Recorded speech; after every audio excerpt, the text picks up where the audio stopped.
shit. Every time it does this long load, it's actually live for like 10 seconds and we just don't know it. Nice. So we might be live right now, but I just really don't know. If we are, what's up, guys? I'll tell you right now. Might be live right now. Looks like we are. Yes, we are. Thank you for the loading. Like always. What's up, everybody? We're live. Welcome to the Purple Pod. We're doing a special men's improvement panel today. This is the #1 show in the world for dating. You know what's up right here in Dallas, Texas. Please make sure to like the video on the way in, guys. Subscribe. Please hit your notification bell. Follow us on the podcast Instagram too as well. Please tag below. We're now live on Facebook, Twitch, Twitter, Rumble, and YouTube all at the same time. Please go sign up for my coaching link down below if you're a guy who needs personal help getting some ladies. And if you want to sign up for my Patreon, you go there, show support, or you can just hit the join button on the YouTube channel right now to become a member. Get some emojis for the live show. Also, new shirts are out, so go check out the merch store. And I'm on now streaming on all the audio platforms, so go listen up there, guys. Make sure to add the Instagram though right now. I got both these guys tagged. Thank y'all both so much for coming. Why don't y'all both introduce yourself really quick before we get started? Go ahead. Well, you guys have seen me before on the show. My name is Matt Rostami. I'm an eye surgeon in Frisco. I do retina surgery, so I hope I never have to see any of you guys in my office because that means you're in trouble. I'm also a previous state Senate candidate, Republican nomination.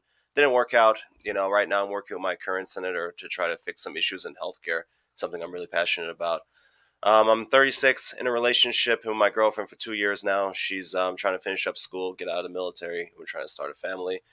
Sir, as always, it's a pleasure to be on the podcast, and thank you for bringing a phenomenal guest, Mr. Michael Sartain. Yeah, dude, I'm happy you're here to talk to him with me because, like, you're one of my biggest people in Dallas that, like, we have very, very high-end conversations, and he's the other guy that I have very high-end conversations with, so this is going to be a really awesome conversation because it's this high-end people right here, guys. I'm really excited about this. What about you? Go ahead and introduce yourself, Michael. Yeah, I'm Michael Sartain. I'm a former U.S. military officer. I flew special ops for 5 years.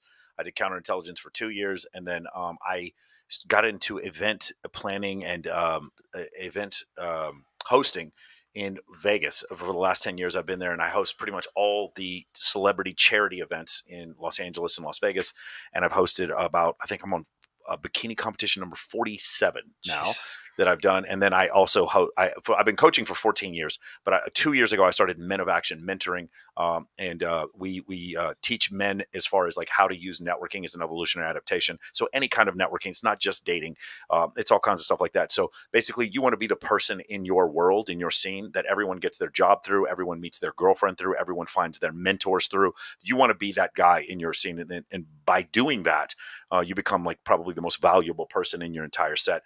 And we have a free course that we have, and I give it out if you guys hit me up on Instagram. Nice, dude. No, and guys, I really support. There's only one other person I support in all of Red Pill, and it's Michael, guys. So if there's any program that you're going to check out, especially a high ticket one, it's his is the best. Go check it out, guys. But to start off, we're just going to start with just a simple conversation of what do we think about the split in Red Pill right now? There's a lot of guys taking sides. There's a lot of people saying I'm not Red Pill, but they're really Red Pill. They're just like a different shade or something. And there's the PUA guys. We got Sneeko doing his thing. We got the Zerka. Where do y'all just kind of see this all going? Like, are we ever going to all combine? Like, is the split going to get worse? Who's going to lead in this split when it happens? Like, what do y'all think? Go ahead, Michael. As long as there's money to be made, then no. Because the ones where, 700,000 views for my debate with Sneeko with Destiny on Fresh and Fit. And by the way, thank those guys for doing that. And afterwards, by the way, I had dinner with Sneeko 2 times after that. And just great guy, like super nice. But then when I watched some of his content before, I was like, man, he is, it's kind of like, oh, the earth might be flat. And, like it's just like, I just don't, it's one of these things where I don't blame him. For enough money, you can get people to say almost anything. You know what I'm saying?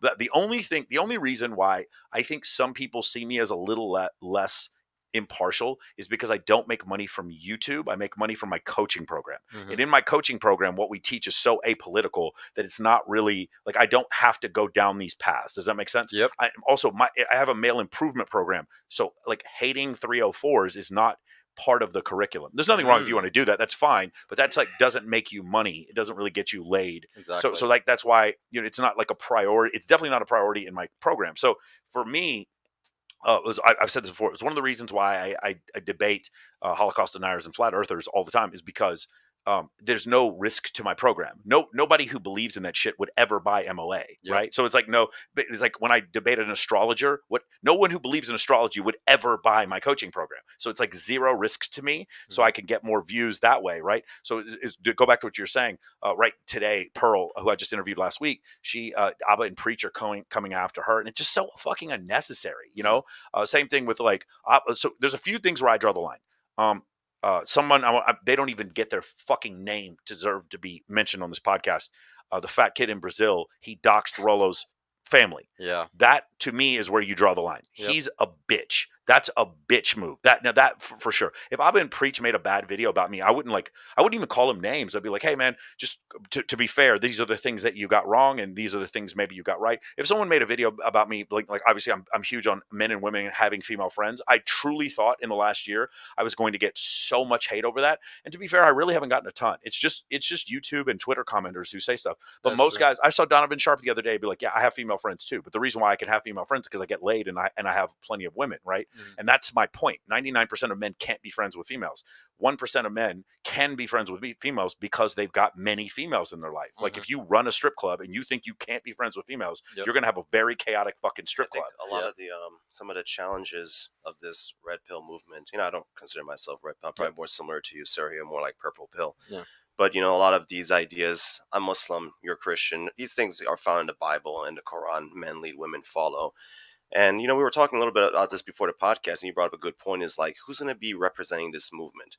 Now, we have these new characters like Zerka coming in. Hilarious. I think he's funny. Zerka is so fucking entertaining. Now, I understand he's trolling for the most part. And he said, by the way, have you ever seen, he'll go on this role where he's almost like sweating, and he's like, yeah, and these blah, blah, blah, blah, blah, blah. And he's just saying all these words that would get anybody canceled. And at the end he goes, hey, nobody cancel me. I'm just kidding. I'm just playing a role. And I'm like, are you playing a role? Are you not? Like, I don't know what's happening. Well, that's make it funny, right? Yeah, we don't know. But the issue is that he has these other views that he's a flat earther. Yeah. And then after that, if he's representing this movement, and then if you're a flat earther, you're an idiot. Yes. Yeah. And anything you say after is going to be discarded. And we're going to get lumped in with this. Isn't that the problem? So that's the thing. So Zerka says that he is going. He thinks he potentially is going to replace Andrew Tate. He's going to be the Andrew Dice Clay of the manosphere. And I don't disagree with him. I think he's very fucking entertaining. I think he's way more entertaining than I am. I will definitely agree with that. The problem is that what happens when mainstream media looks to this manosphere and it's like, who is their most popular character? And it's like, well, Andrew Tate is not their most popular character anymore. And Andrew Tate looks like a moderate compared to Zerka. Yeah. And instead with Zerka, it's like everyone he dislikes, he calls them a homosexual, right? And then he goes off and says the earth is flat. Personally, I find it to be incredibly funny and it's super entertaining. But the thing is, like, if that's the congressman you sent to Washington, then how much money is your district going to get now? You see what I'm saying? Yeah. So that's my only concern. Like, I really like listening to him, but is this the end of the red pill? If that's the case, I'll tell you what though. I'll tell you what he's good for. I see him on Fresh and Fit. He has the same IQ level, and he speaks retard fluently like some of the women on the panel. Because you see sometimes Myron is trying to do logic with the women, and it's just not getting through. And he keeps... And he can match their energy. I've seen Myron go back and forth with Zerka. He just gets stuck in a loop with these... Myron gets stuck in a loop with these girls, and at that point, it's like, fuck it. Zerka take Myron out, throw Zerkin in there, just let him troll. Yeah. Because that's a good use of him. But as far as like being a serious representation, having like a serious discussion on the actual principles, no way. Because at the end, it's just going to become a bunch of ad hominem attacks, like you were saying. Yeah. Is this end stage capitalism whenever we get to a point when there's so much money to be made off of somebody, like so much clicks, like it's like you were saying, as long as money can be made in this, this is what's going to happen. Like what, like how do we navigate this, for the next 5 to 10 years, this is going to become a huge deal with influences on people. However, how is society supposed to navigate this? Should we have laws that affect this? Should we do anything? No, I think it'll get worse and then we'll just get tired of it. Like, I just don't see like, my biggest concern is, did you see the Tucker Carlson deep fake where he's saying the N-word over and over again? Have you seen this? No, I didn't. That's crazy. Absolutely. Yeah, the deep fakes are getting too crazy. Yeah, I think that's where we're going next, to where like we just don't understand if anything's true. I think legacy media is going to be, it's either going to have to significantly change or it's going to completely die. And it's funny because when we think of legacy media, we think of Walter Cronkite and Peter Jennings, and then we think of the New York Times. No, legacy media is actually Fox News Online now. That's legacy media. The BBC Online is now legacy. BBC on YouTube is legacy media now. That's the point that we've gotten to. So I don't know, man. So I am a firm believer in what's called dataism, and it's comes from Yuval Noah Harari's a book. It's called Homo Deus. And basically the idea is anything that speeds up the flow of information, I'm in favor of, and anything that slows down the flow of information, I'm not in favor of. I'm in favor of literacy rates so that people can read their own Bible and their own Quran. What I'm against was what the Catholic Church was doing, about 1,000 years ago, where they didn't want people to be able to read. That's why, we talk about one of the greatest inventions of all time. If you go to the library at Harvard, do you know what you find as soon as you walk down the first hallway? A Gutenberg Bible. And the reason why that's so incredible is because that's where literacy happened. Once we had the printed word and individuals were able to find information on their own, because the literacy rates were nothing compared, as bad as we think it is in the ghetto with literacy rates. If you go back to the 13th century, hardly anyone could read. Okay. That's crazy. And so when you realize that now these people can find their own interpretations of the Bible, not strangely enough, Martin Luther then has the Protestant Reformation, which again, Protestant Reformation does not happen if people can't read. Yes. Yeah, I was about to say that's right. So that's the reason it happened. But now there's a new Reformation. Instead of the printing press, it's the internet. And now everyone has access to these things. And some of these things are true and some of these things are not true. Let me ask you something. Do you think having more access to information in general is going to make our society smarter? Because look at where we are now with all this technology, and we have flat earthers. No, I didn't even hear about flat earthers in the 90s, really. But now they're just like, they're a thing. So the reason why the flat earthers are a thing, and this is a really great point, is because foreign servants, agents from Russia and China started creating Facebook groups to sow dissension amongst Americans. It's really funny. All flat earthers descend from some Russian or Chinese Facebook group that created this dissension. The reason why is because when Russia and China look at the United States, they know that they cannot defeat the U.S. militarily. So what do? You attack the uneducated populace that they have that doesn't understand the four fundamental laws of physics, four fundamental forces in physics. And so because they don't understand that, then you can convince people, hey, look at the book of Genesis, how it talks about a firmament, and like dinosaurs aren't real, and there's no such thing as volcanoes, and the earth is flat, and all this kind of stuff. You can do that because they don't have any grasp on real physics. Does that make sense? They only have a grasp on empiricism. I guess my concern is that it seems that there is no linear direction or correlation of like increased access to knowledge of us getting smaller, because it can easily be used against us and in fact make us dumber. Okay, so what the great way to look at this is, so let's just look at a normal distribution. This bottom 16% is yes, they're feels over reals. Flat earthers believe in flat earth. There's no way to believe in flat earth if you spend any time looking at round earth. Does that make sense? Same thing with Holocaust deniers. There's no way to believe the Holocaust didn't happen if you actually look at the census records before and after the Holocaust, which shows that there's 6 million people that just fucking apparently vanished, right?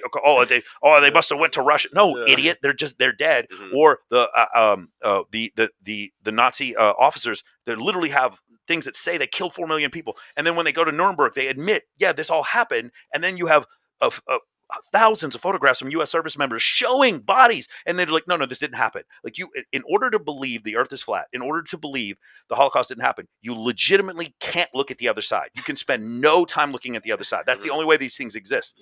The only reason you do that is because you feel a certain way. Does that make sense? Yeah. And if you feel a certain way, then you, like, for instance, I think AOC is a nutbag, but I try to sit there and I'm like, okay, I'm trying to understand why she would say the things she is. I was like, oh, okay, gives her power, gives her money, radicalizes her base. So you're saying it's like the smaller, the lower half of so I'm saying outside of the one distribution. Let's get a little controversial. They're done. Let's get a little controversial then. I'm a Republican. Yeah. I've ran for office as a Republican. Yeah. I plan on supporting Trump this time. Sure. I'm not a big fan of the guy, but I prefer him over Biden. Of course. I don't think I think most Democrats prefer him over Biden, however, even though they wouldn't vote for him. Yeah. Let me ask your opinion first. Do you think the 2020 election was stolen? The problem is this: the Democrats or the Republicans got 15 seats in the House and the Senate during that same election that was apparently stolen. And here's the other thing: if Trump wins, then can you really say the election was stolen? That's the problem. So I'm asking you a simple question. No, I don't think it was stolen. The problem is a lot of people do. Yeah, the preponderance of evidence would show me that it's not stolen. And it's not a small distribution. No, of course. Unfortunately, in my party, a lot of people believe this. Yeah. And it's handicapping our plans to be able to beat the Democrats. Oh, I see what you're saying. And the issue is, this is not a small portion of distribution of the curve. This is a big part of the curve, especially in the Republican primary that a candidate would have to win. And I think a lot of the issue is because of technology and access to information. Oh, I see what you're saying. This is Oh, you're saying the misinformation. So here's a couple things. I try to have a logical conversation with people. I think Trump beats Biden in a vacuum. What happened was a couple things that he did wrong. Number one, that whole thing in Charlottesville when the white nationalists came there and one of them ran through a group of people and he goes, "Yeah, there were bad people on both sides." And I was like, Mr. President, that lady who was flying through the air, I don't think she was a bad person. I don't really think she did anything to deserve that. But he couldn't say the words because he understands. I don't think Donald Trump's a racist, but I don't think so either. But I think he knows that racists do follow him, and they follow him more than they follow Biden. And I think that's part of the issue. And so he didn't say what he needed to say. Do you remember when those children were being separated from their parents at the border? Do you remember? And all he had to do was say, "Hey, listen, this is fucked up. We need to put we need to control immigration, but these kids didn't do shit wrong. So let's figure out a way to solve this." And he did nothing to do that. And he just the problem is you're the president. You're the incumbent president. If you're the incumbent president, do you speak to the radical base of your organization or do you come to the middle? You're trying to win a general election, and he didn't do that. That's why I think he lost. No, I agree with you. Yeah. But another controversial question. You don't have to answer this if you don't want to. What do you prefer for the Republican primary nomination? I mean, if you haven't made up your mind, you can just say you haven't. That's fine. To me, the thing is, so I don't have a problem. So here's what's going to happen with DeSantis. A lot of people don't realize this. So DeSantis was an attorney at Guantanamo Bay when they were using enhanced interrogations, and they're going to use that against him in the elections. Nobody's really talked about this in the primary or the general. I think in the primary they're going to in the primary they would use that against him. Actually no in the general election. Okay. Yeah, you're right. Most Republicans are not going to have primary. You don't have to answer this question if you don't do. Like, who do you prefer? Who's your guy in the primary? I don't know enough about DeSantis. Okay, that's fair. Yeah, debates haven't started yet. Yeah, I'd have to see. What I do hear popularly is that Trump is just going to bully him because DeSantis is not a great speaker. But I don't know. I really don't know. What I do know is think's going to win. What I do know is they're both triple vaccinated. I want to see how that fucking works out with these fucking loonies in Florida. Yeah, how is anybody going to vote for them if they're triple vaccinated? I want to see how that works. Okay, who you want is different than who you think is going to win. Who you think is going to win it? I really do like the way DeSantis got his state running again. I really do like that. I also like the fact that DeSantis called out. He defended Trump when they raided his house. I found that to me, I don't know what the truth is, but I found that to be a really honorable move. You think he'll win? I don't know if he'll win. I think I probably prefer him over Donald Trump. The only reason is Donald Trump would say things about the military and he would say things about economics where I was like, dude, I know people who are pit traders who are smarter than you. Like, I don't, you know what I'm saying? That was the only issue that I had. I don't have a problem with the fact that he fucked a porn star while his wife was pregnant. I think most Republicans don't have a problem with that. I do have a problem with the fact that he was dumb enough to let his attorney pay a fucking hooker with campaign funds. That's 1982 shit. That's the only thing I'm saying. I kind of wish he hadn't have done that. And I just don't know if we're going to get all that drama with DeSantis. So that's the only reason why I would say that. I just don't think Biden is viable in any way whatsoever. I just don't know how, as a Democrat, you can look anyone in the eye and just say that this man, who clearly physically is failing, could do so. Would be able to be our president. I just don't think it makes any sense. Here's the thing: they're not going in there voting for Biden. They're going in there to vote against Trump. Yeah. And I do. I mean, Democrats can put dog shit on the ballot and they'll still win against Trump at this point. Yeah, I mean, it's rough, man. I don't know. I just feel like we could have done better. I just feel like there's a 4-star general out there who's run a company and has never done any drugs and never cheated on his wife, and this guy could run for president. I just want a president who I feel legitimately would grab a shotgun and go protect his family, and I don't feel like any of these three guys would. Yeah. Just be honest with you. I want a guy who literally it is the difference between King Xerxes and King Leonidas from the Battle of Thermopylae, right? 483 BC, the 300, the movie 300 with Gerard Butler. King Xerxes was standing on his slaves. He got a slave army, a massive slave army to fight for him, and they were getting slaughtered. King Leonidas, when there was a tent to be built, he was the man to build the tent. Anytime there was action to be taken, he was the one taking the action. He led from the front. I don't see King Leonidas in any of these three men, and that's the only issue. My dad being a Persian, I'm obligated to say I'm glad we kill every 300. Yeah, but didn't have a good fight, but we killed every single one of them. Didn't work out well the next year, though, did it? No, didn't work out that well. But the point is, when you talk about that, we have 330 million people in this country, and these are the three I have to pick from, and I just feel we could have done so much better. Why do you think that is? About populism. But we'll go back to the social media thing. I think it sorts itself out. Your point before was, is there too much information and there's too much chaff, which is causing the wrong people to get elected? Mm-hmm. Yes, but it's not super wrong. We haven't elected Joseph Stalin. We're not that level of wrong. No, of course not. One of the issues I find is with these three bad choices in general is that people don't vote in primary elections. Yes. Now, I'm assuming you vote in primary election. You seem aware enough to be doing that. Yeah, I've done it before. Yeah, Sergio, you vote in primary elections. I missed this last one. yeah. I mean, people just want like I they know. want their God life to be damn it, I'm simplified. so sorry. Now, when it comes in being November, honest. yeah, you're the problem. This is Yeah, why I very know, small yeah. percentage of people vote in the primaries, and then November comes along. These are your shitty I'm the choices. problem. No, I know. At I least was you're very taking guilty about this one. accountability. Yeah, I will be honest about it. Yeah, no, because you were bugging me about it like a couple months ago. Yeah, Yeah, I we need to did vote in it. I primary fucked up. elections. Yeah, no, but that was definitely my fault for sure. But that's what everybody has to do. That's it. Especially my generation, like the younger guys, like the millennials. We're the ones that literally lack in everything when it comes to that Sure, stuff. of course. Because we have no hope. And then if you look at Gen Z, they have absolutely no hope at Yeah. all. And it's just it's like building up hope in the people again and making people actually believe in this shit again. Like a lot of people don't believe in, like, this is what bothers me a lot, but because my solution based mind instantly thinks, okay, I can get on my phone and nobody can even log into my bank account unless it's like verified by my face or But some we way. can't vote that way. But we cannot do a whole voting system that is designed the exact same way. That's, you know, one person's social security number tied to each one of them. Like, it's really messed up that we can't do this. Let me help the audience here. You want to know? I'll tell you right now. Any politician who is against blockchain voting, you need to vote them out of office. Okay. Any politician, there is absolutely no logical reason for us to not be going into using biometrics and blockchain voting. Can you define blockchain voting for the audience? Oh, yeah. So basically the way it works is normally if you and I were to do a transaction, let's just say you were selling me tickets to a concert, we would go maybe in front of an ATM machine so they could film it, and then they would see me giving you the money, right? And then you'd give me the tickets. Does that make sense? So we'd have a camera verifying it, right? And so you could have verification. And so there's different types of verification whenever you use a bank. When you use blockchain, there's millions of nodes that actually verify what the transaction that happened, and then they put it on a worldwide ledger. Mm-hmm. So just imagine you and me are doing this transaction, but 1 million people are watching us. Yeah. And when you come back later and be like, you didn't give me the money, everyone's like, dude, that's not even, there's no possibility that's true. We absolutely know he gave you the money. Mm-hmm. We have a record going all the way back to the first Bitcoin of 2009. Using blockchain for voting is like, it is unassailable that we should be doing this. Anyone who is again, if you want to know when you should vote your politicians out, anyone who is not 100% in favor of using blockchain for voting, you need to vote them out of office immediately. That means it means not only like some of them have probably good intentions, but what it means is they haven't kept up with the time and they're not doing their due diligence as politicians to protect you as a constituent. They need to at least be informed enough, because if you do just minor, like low level understanding of how blockchain works, you understand it is so much more. It's so much safer and more reliable than the current way of voting that we're doing now, where we have people go to these places on public schools and they're just being harassed. They're being harassed by one political party or another, and they come out and somebody who doesn't look like a Trump supporter walks up to them and be like, "Did you vote for Trump? Who did you vote for? I'm going to poll you. I'm going to ask you these questions," and there's just harassment all over the place. No, I think people should be able to vote on their phones. They should be able to. Here's my thumbprint. Access. Vote. I think access and security will definitely increase turnout.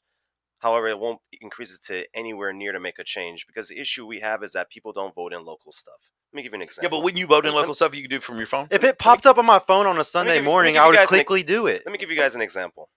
The Republican primary, we had a 14% turnout in Frisco. Jesus Christ. Democrat primary is the same day, 14%. Sure. General election presidential, we have a 71% turnout. Now, that was 6 months in between the primary and the general. People didn't forget to go vote. They didn't have a car transportation. They just didn't give a fuck. Yeah. Okay? People don't care. This is not about, I couldn't make it to the poll. I know Democrats want to make it sound like that, people just couldn't go because they couldn't get a ride. Because they're working or something. Or working or something. No, we don't get when jobs let you off to do it. We don't get a 60% drop from the primary to the general election because of access or security issue. Yeah. The problem is people don't give a fuck. They don't show up to the primary, and then you end up with these choices. And people say, well, I don't know when the election is. When you're driving around, you see signs. You may not know who the candidates are, but you know there's an election happening. The thing is, you didn't bother to go home and check what those signs were because you didn't give a fuck.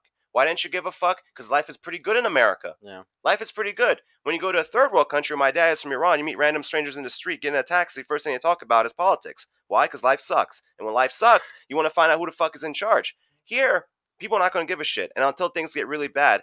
And the problem is, how do we convince people to start voting before things get to that point? Yeah. I think one of the issues is, the people who run for president now are both comparatively moderate. You understand that in the 1950s, especially, I just finished the book, The Accommodation by Jim Schutz. It's about desegregation in Dallas in the 1950s and 60s. If compared to a Republican in 1970, Trump and Biden are both excessively liberal. Do you understand that? Mm-hmm. Like they're both extremely liberal. Yeah, they both support gay marriage, for There you example. go. Yeah. Exactly. So in that case, like the Overton window is going to constantly swing to the left. One of the issues is we don't have the idea that Joe Biden, like Donald Trump, would be upset if one of his children brought a black person home and that Joe Biden wouldn't. That's ridiculous. Like they both went to really expensive schools. They've both been accused of sexual assault. They both made racist comments. Like there's no variety in who we're choosing from. Do you understand what I'm saying? Like I don't feel like anybody with some serious energy to want to change things becomes president. But to your point, here's the thing. Because of the three branches of government that we use on our state level and we also use in our federal level, it doesn't matter who we elect, they can't do that much damage. And I think one of the things is like that I've noticed is when someone gets elected immediately once Biden was We're elected. talking exclusively the executive branch. Yeah, we can talk, but we can talk about the executive branch for like the city manager here in Dallas, right? We can talk about any of the executive branches because there's three branches of government in city, state, and federal. And when the founding fathers came up with this idea, the intent was the quagmire. The intent was if you have a really, really stupid person as president, there's only so much damage they can do. Yeah. And their stupidity can actually create a quorum against them so that they can do nothing. Does that make sense? Yeah. And so that's what I loved about when I see how well our government actually works. So one of the things I was talking about is if Biden, remember when Biden was elected, if you watched any political commentary on the right, it was get ready for the recession. You guys remember that recession was supposed to happen? Remember when I tell you about the recession? You guys remember, hey, anybody want to look that we're 300 points away from all-time highs? That recession that was supposed to happen a couple of months ago. By the way, there will be a recession, but it won't be because people on YouTube were predicting it's the business cycle. Yeah, it's a normal business cycle. But that's the thing. Nobody knows anything. But as soon as he was elected, I heard that the Keystone Pipeline was going to get rid of all jobs, that inflation was going to be 200%, and that eventually, like, we were going to start World War III. And these things didn't happen. And my point was, no, the reason why is because if Biden was 10 times worse than he was, there's mechanisms in place to stop him. The Supreme Court, the judiciary, the fact that all budget items originate in the legislature that are in the House, right, not in the Senate. The fact that those things exist, and the fact that there's actually people who can block his appointments, etc., those things cause the president to operate within the certain confines. Does that make sense? Yeah. I think the beauty of the system, because people don't care, the beauty of the system is that it I know this sounds really inefficient because if you're a Republican, you just want Republican shit to happen, and if you're a Democrat, you just want Democrat shit to happen. But the fact of the matter is, like, you have to try so hard to actually get shit to happen. Do you understand what I'm saying? Like a quorum, like something like the 13th Amendment, the 19th Amendment, something like that to happen. You need so much support in order to do that. And our founding fathers saw that. They understood that we can't have somebody just come in there by fiat and then just change all the rules. Does that make sense? No, of course. Also, like, the pushback that we're getting, like with certain, having, I don't want my daughter to go into a bathroom with a man. I'm sorry, that's a perception I have. I also don't think it's okay for a man to be wrestling with my daughter in high school wrestling. If my daughter wants to, like, these are things I believe. The states can still fight back. The fact that we're complaining about the president for doing that is one thing, but the fact that states still have the right to fight back. Try this in Mexico. Try this in Colombia. Yeah. Try this in Russia. Try this in China. There's no pushing back. The issue becomes more that it's not just people are ignorant about when to vote and all that. Is that a lot of them do have the perception that the head of the executive branch on any level, local to federal, makes all the decisions. When you ask most people, like, who is your congressman, who's your state or state senator, they don't understand these things. They don't know. Yeah. Because if you change all of that, then you can actually make a meaningful change. The problem is people can't even identify who these people are. Of course not, yeah. So they can't even participate into the primary level. My election was in the primary level. My district in Collin County is basically red. Whoever wins the primary, that was going to be the end of it. And then if people understand how government works, like, they need to actually know who their reps is, then we can start making meaningful change and fight back on the state level. Yeah. But a lot of people are just not going to take their time to do that. Yeah. It takes a lot of men pushing this. Like, that's why I bring you on the show so much, because we don't have anybody pushing this like you do. Like, there's nobody talking about this type of stuff, and especially in the red pill sphere. We're all about solutions. We always talk about solutions, but the solution, if it's hard, we're not going to do it. We like the easiest solution. I'll give you the best piece of advice I can think of, and this is going to sound incredibly vapid and shallow, but you got to go viral. if you do that, then it's like this. That's no, you're right. You're absolutely right. That's how you end up. That's all that matters. That's how you would end up winning. I mean, that's what you would do. You would literally like have a campaign commercial that goes viral on TikTok that actually shows some hypocrisy of your opponent, right? And maybe it's something funny, and you actually get 18-year-olds to go out there and vote. Or, you know what I'm saying? That's the only way I think you'd be able to pull going that off. viral. Yeah. Yeah, something like that going viral. And it sounds so sad when I say that. You're right. You're 100% right. I mean, that's how it works. The thing is, I've been around the world. As bad as things are, the fact that I can still have this debate, I can sit there and complain about certain people, and like no one's going to come kick in my door. There's a book. It's called Enlightenment Now by Steven Pinker, and he talks about how crime is at an all-time low. Teenage pregnancies at an all-time low. Police in the U.S. or the whole world. Police brutality is at an all-time low. All these things, the amount of women that can vote, the egalitarian nature of the planet, all these things. It's like it's clear, like that the amount of the percent of the population that is below the poverty line is decreased, even though the richest people are disproportionately richer than the rest of the population. So more so than at any point in history. I think like the top 12 billionaires on the planet have as much wealth as like the bottom 40% of people on the entire planet. Half the Earth's population still lives on $1 a day. But the fact of the matter is fewer people are in poverty than at any point in history. Sure. We forget that. And we think that things are worse. We think we're on the brink of World War III. This is like really what the media does. We think we're on the brink of World War III. We think that, there are people who actually believe that, 50 million people were going to die either from the vaccine or from the disease, or from the virus. Either way, depending on what political side you're, if you're a Republican, then the virus is going to kill 50 million people. And if you're a Democrat, then the vaccine. I'm sorry, I got it backwards. I got it backwards. But anyway, the point is, we just believe this rhetoric, and then it went the George Floyd thing, which is a horrible, horrible tragedy. We started to believe that brutality against African Americans had gone up, and I'm like, have you seen a video from the 1950s? No, brutality against African Americans, while any brutality is wrong, it has not gone up. It has certainly gone down. And then we have women who will come on these shows and be like, our rights are being infringed. And you ask them a simple question: what rights do you have that are being infringed? And they can't come up with a single one. And then you say, like, but it's like things are better now. Is the price to pay for things being better that men are weaker? Yeah, that's one of the prices that we pay. Can men not talk to women face to face anymore? Yeah, that's another thing. Do people talk shit online like crazy with like anonymous avatars? Yeah, that's what they do now. That's how they communicate with each other. Are those things absolutely worse? Yes. But I will tell you right now, between like a bank robbery where like a bunch of people get shot and they try to run out of the bank versus like some cyber crime, I think the world is better now. And I think because of that, it goes back to the thing you're saying. We're so far away from the survival scenario. Mm-hmm. We're all arguing while we have a roof over our head, while no one's got a gun to our head, and while we get 3 square meals and we have a really comfortable place to sleep. And a lot of us like have a beautiful wife at home and kids, and our kids, while they may be going to school, and we may have a discussion about whether our kids can learn creationism or evolution. The reality situation is our kids are not being told about the National Socialist Party. You know what I'm saying? It's not quite that bad. It's like, by the way, I went to a school that was indoctrinated with political bullshit when I was growing up. And afterwards, I turned out fine because I was able to educate myself afterwards. But the thing is, the thing we have to remember is things are not that bad. There's a massive trade-off, though. You know how I know it's so great in America still? Yeah. You know how I know it's still the greatest country in the world? Everybody's fighting to get here? You got it. Yeah, yep. Everyone's fighting to get here. If somebody's dying to get here, then it's yes. If you will die to get here, then that says something about the fucking and the whole thing about the demise of the West. I just when I say these numbers, it's like it just shocks people.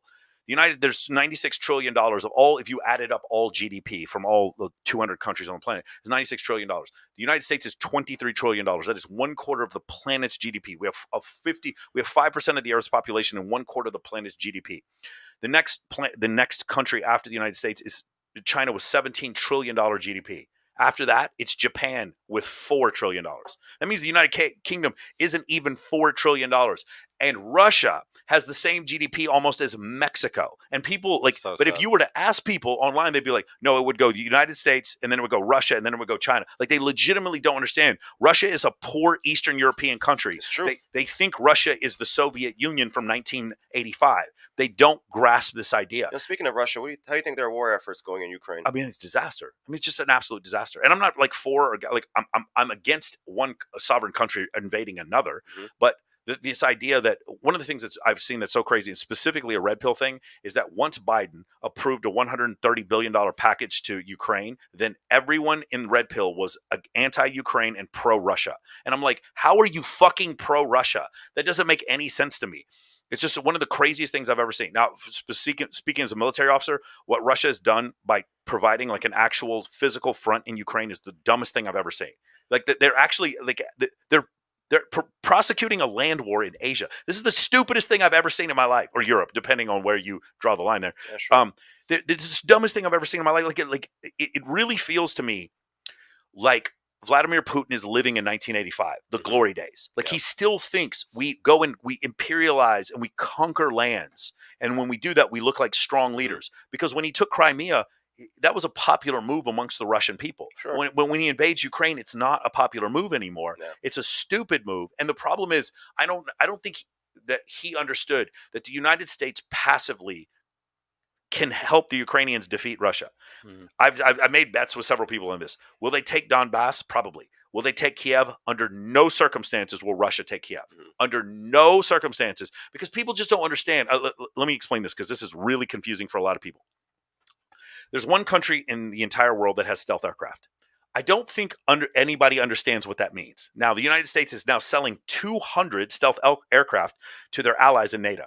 There's, I think, 100 of them, or not 100, but I think over 50 of them are going to Germany. I think like every country, the UK is getting several. So now all of our allies are going to have stealth capability. I don't think people understand what that means. That means that a country like Finland, who's also buying F-35s, could literally bomb Moscow with impunity, and Moscow would not be able to shoot one single fucking plane down. I don't think people understand what that means. There is no... Once NATO countries have stealth capability, there is no way for, which, by the way, this is the reason why Russia invaded when they did. Once those F-35s end up in those European countries, there's no way for Russia to stop them anymore. And if if Ukraine becomes a NATO country, then they also get a U.S. military base. And once they get a U.S. military base and they have F-35s, Russia literally at that point would not be able to defend itself against Ukraine. And just to remind the audience, Michael was an officer in the U.S. Air Force. Can you speak a bit about the Russian anti-aircraft capabilities like the S-600? Do you think that has any chance against stealth technology? No, it doesn't. And not only does it not, the problem is this. I don't think they can shoot down conventional bombers at this point. Like there's never been I believe there has never been a B-52 shot down. There's never been a KC-135 shot down. There's never been a B-2 shot down. There was one F-117 shot down, and it was shot in Yugoslavia. Yes, and it was total fucking luck. I don't care what anybody says. It was, again, eventually if you put enough flak in the air, you're going to shoot somebody down. So that did happen. So I believe what happened is the stealth the aircraft was damaged, and the stealthness of the aircraft was damaged, and that's the reason why they were able to shoot down. I share similar concerns with you, because I was a little surprised too in the red pill space. A lot of people supporting Putin because we're giving money to Ukraine. Jesus. There's valid criticisms about us funding Ukraine. Yeah, of course. Or against funding Ukraine. I'm totally fine with those criticisms, but there's no this pro-Putin shit is nonsense. Yeah, it's complete stupidity, and I'm not really sure. Why do you think that is? Do you think there's a strand of anti-Americanism that's just considered hip and popular now that would just follow by default? I think it's Twitter bots that's pushing Americans into it. Well, we have actual personalities in the red pill who are saying so. They're just not bots at this point. That is true. So who are these people? Why do they believe this? Putin kind of reminds them of Andrew Tate. That's it. That's what I've actually heard from some masculine, of these people. Yeah. And Andrew Tate has spoken in favor of Vladimir Putin, and I think that's where a lot of this is coming from. If I ever get a chance to interview Andrew, this is something we're going to talk about. Like, I just don't guys. You're sitting there listening to Russia state that the Ukraine has been taken over by neo-Nazis. By their Jewish president? How in running this God's name do you fucking believe that? It's so good, because you know what? Who's been such a great defender of the Jews is the Russians. Man, they've been what an incredible defender of the Jews. Come on, man. You can't be that fucking stupid to believe this shit. He's Isn't Zelensky himself Jewish? I The president of Ukraine, yeah. don't know if he is, but my He point is like, the point is like, The idea that he's supported by Nazis is ridiculous. it's absurd. Like, it's so Complete crazy nonsense. that people think that are there neo-Nazis in Ukraine? Not as many in the United States. We got a fucking ton. You want to check my Twitter? Check out my Twitter mentions. They hit me up every day. Yeah. No, dude, like, it's just such nonsense. What happened? For those of you who don't know, this is the truth. If you guys want to believe anything else, this is the actual truth. You can criticize this all you want, but you are not going to be able to use evidence to criticize this. What happened was Russia, after the Soviet Union fell, had the opportunity to pivot out of petroleum, but they chose not to. They chose to go heavier into petroleum. The oligarchs who put Putin in power, many of them are petroleum billionaires. These people altogether are more powerful than Putin, but Putin's more powerful than any individual one of them. They're the ones who inflate his raft. Do you understand? They're the ones who lift him up to maintain his presidency. Got it? What happens is he is now beholden not to any one of them, but to all of them together. He's beholden to them. So he must keep gas prices at a certain level, and he must be able to sell petroleum in order to keep that wealth there. About 25% of the GDP of Russia is petroleum. Look it up if you don't believe me. Okay, it's a ridiculously high number. Now, what happens is over time, Ukraine, he's got pipelines that go through Ukraine, and he has a very pro-Russian government in Ukraine. So he's shipping oil through Ukraine. His biggest single buyer of petroleum is Germany. So you have to go through Ukraine to get to Germany. So people are buying there. The Ukrainian government, they start to become a little anti-Russian. They raise the tariffs. Hey, you want to pump your oil through here? We're going to charge you a little bit more. And then the worst thing in the fucking world happened to Russia. The Ukraine figured out that they have the 20th largest oil supply in their own country that no one is accessing. They don't have the technology to access all this shale oil that's there. So Ukraine realizes, number one, we're not going to be pro-Russia anymore. We're going to say, hey, NATO, do you want to date us? Can we join you guys? And number two, hey, Texaco, Shell, do you guys, some of you Western oil companies, do you guys want to come over here and extract some of this oil? Mm-hmm. So two things will happen. We're going to shut down the pipelines of Russia selling their oil to Germany, and we're going to sell Germany our own oil. Yep. Of course they invaded Ukraine. Yep. There's no possibility that they weren't going to invade Ukraine. There is absolutely no way. Russia, one more time, has the same GDP as fucking Mexico. Russia would be absolutely decimated if they didn't control this problem. What you're saying is correct. Obviously Russia needs to sell oil to Germany. Yeah, I've seen exactly what you're just talking about already. So, luckily for us in the United States that the Nord Stream pipeline just blew up on its own, so, that really cut that off for us. Yeah. You think look, there's a UFO. Yeah. Hey, let's talk about UFOs now. So it's funny. Let's talk about UFOs. You're talking about the pipeline that runs through over Finland? Yeah, it just blew up on its own. Okay, so the theory is that we use stealth bombers in order to blow them up. There's a UFO. Let's talk about balloons now. Let's change the subject. Let's stay on this. So here's one of the things that I love about this statement. So I don't know if the U.S. blew up the Nord Stream pipeline, but here's what I do know. Here's the thing. The fact that Russia wants you to believe that, what does that tell you? Does that tell you they can shoot down stealth aircraft or that they can't shoot down stealth aircraft? Yeah. They're admitting to you they can't. You understand? They're basically Patrick Beverley guarding LeBron James, like calling a foul and flopping every time. Russia has gotten to the point where they're calling a foul. Forget about the fact that they invaded a sovereign country. Fuck that. We're just totally fine with the fact that they did that. No. Do I know that the United States did? I wouldn't put it past them. But the point I'm trying to make is, I think it was just a natural disaster. Things just happen. Listen, it sucks for Russia because I know Andrew believes that that's what happened. It just blew up on its own. No, he believes that the U.S. bombed it. Yeah, it's fine. And by the way, I can't speak to whether or not they would. I know I think we all know what really happened. I think the U.S. definitely could. I think the U.S. definitely could do it. Mm-hmm. But the point I'm trying to make is the United States is under no obligation to do fucking anything for Russia. Mm-hmm. Just remember that. Guys, no matter how dirty or nasty this gets, if all of a sudden there's a bullet that goes through... Oh, I shouldn't even say this because we're on YouTube. If all of a sudden Vladimir Putin... I want to run for office one day, man. If all of a sudden Vladimir Putin dies from COVID, whatever. If all of a sudden that happens, the United States is under no obligation to protect him. Remember that. Maybe we'll give him a COVID vaccine. If you're trying to get me to say U.S. foreign policy is bad because the United States make things harder for Russia, I'm going to have a real fucking hard time doing that. I'm going to have a real hard time. Hey, I'm glad the pipeline blew up on its own. Yeah. Mm-hmm. Okay, we didn't do it, though. You understand. But here's the thing. Now let's extrapolate this. Let's look at this from a military battlefield. Now all of a sudden we've got this Russian front. The Russians have been digging in all winter, and eventually they're going to make their push forward. Mhm. The Ukrainians, obviously, they don't have the numbers, but they do have the technology. The United States and NATO have been shipping them tons of like Mhm. extremely high tech gear to come there. The Russians, now they do have. I can't remember. It's called the T-11. I can't remember what their main battle tank is, but they do. T-14. But they still T-14.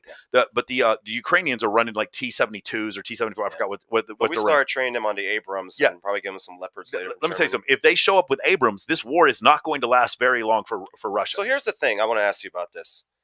I'm not doubting that we can militarily, with our technology, help Ukraine eventually over. We could eviscerate Russia, and Russia would never be able to prove it. That's my point.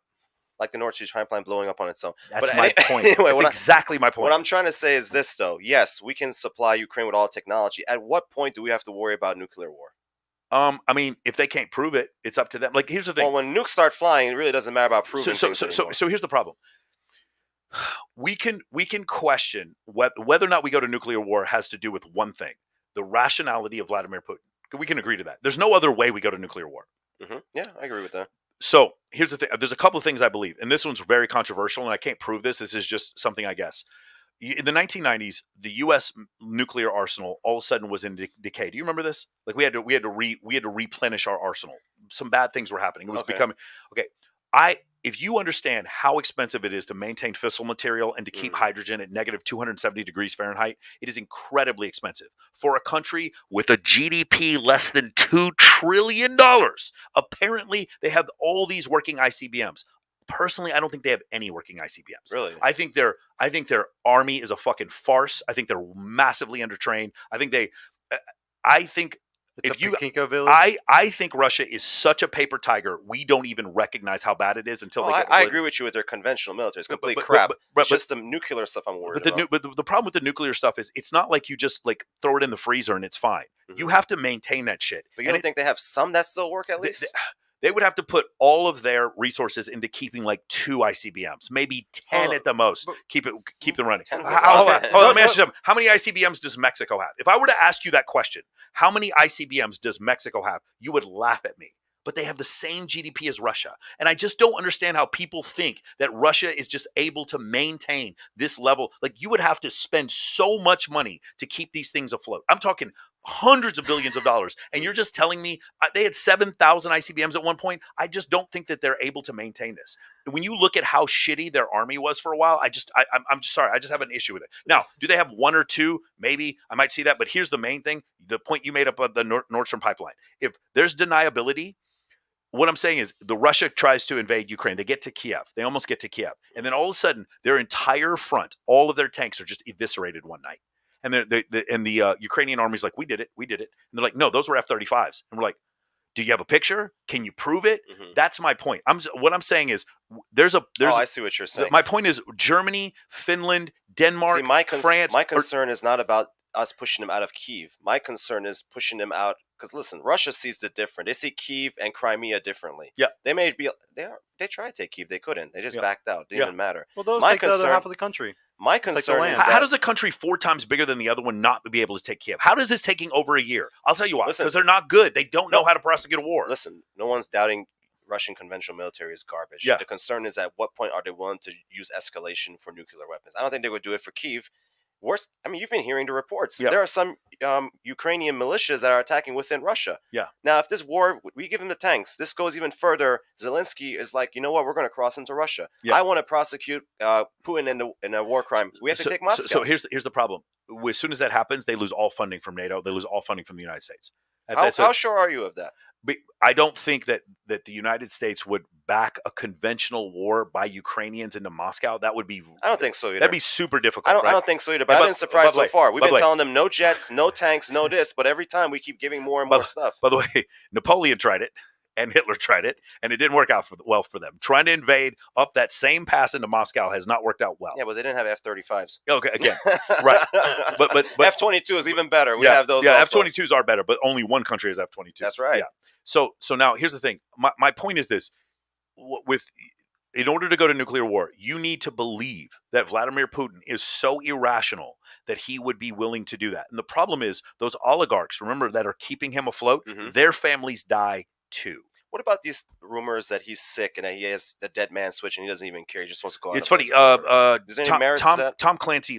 No, it wasn't Tom Clancy. It was Lee Child. Literally wrote a book about this, about a Russian president who had stage 4 pancreatic cancer and was willing to go to nuclear war in order to like try to win the war back, or to defeat the Americans. The problem is with mutually assured destruction. There's a few things that are going on here. Now, there's a timer that Russia has. If the United States is able to develop anti-ICBM technology, which we may already have, trust me, the day we get it, you're never going to know about it. These are things like lasers. I'm just curious. Why would we not tell them though, just to deter them? Oh, yeah. I mean, it's a good point, but we didn't tell them about. I can see both sides of why. I'm just curious. I mean, it's a good point. Maybe we would. I don't know. I don't think we should. I think it should be one of these things where because once they fire the ICBMs and we can show that they did it and they put the world at peril and we shoot them down. We have the whole public opinion against them. That's the thing. It's almost like entrapment with the police. Yes. Now, the thing is, telling them that we don't have the ability to do it, or telling the Russians that we have the ability to shoot down ICBMs. If I were the Russians, are you going to launch it? You're still going to launch. You have to. You don't have a choice. If you're losing everything. You still have to launch, right? Obviously. So that's the issue that I have. But going back to what I'm saying, like the Russia and the United States don't fight each other. There's always a battleground. At one point, the battleground was Korea. At one point, the battleground was Vietnam. At one point, the battleground was Afghanistan, and now the battleground is Ukraine. Well, here's the difference, though, and also other situations are all by proxy. Yeah, this is the different. Russia is directly fighting with its military against their neighboring country. In Afghanistan, they fought specifically. Yeah, so it's not that different. But we did help the Mujahideen defeat the Russians, and I feel like feel like we're so much more technologically advanced than that point, and so are the Ukrainians. The Ukrainians have a better military than the Afghans did in '83. No, of course. And the United States is more militarily stronger than they were in 1983. I guess the issue is that Russia never really saw parts of Afghanistan as its own with Russian speakers already there. Russia sees Crimea very differently. Yeah. So I don't think they're going to back off as Crimea, yeah, but I'm talking about Kiev. No, they're not going to get Kyiv. The issue is that the war's still going on. They're not in Kyiv right now. But here's the problem. With the oil problem, the oil problem doesn't go away unless they get Kiev.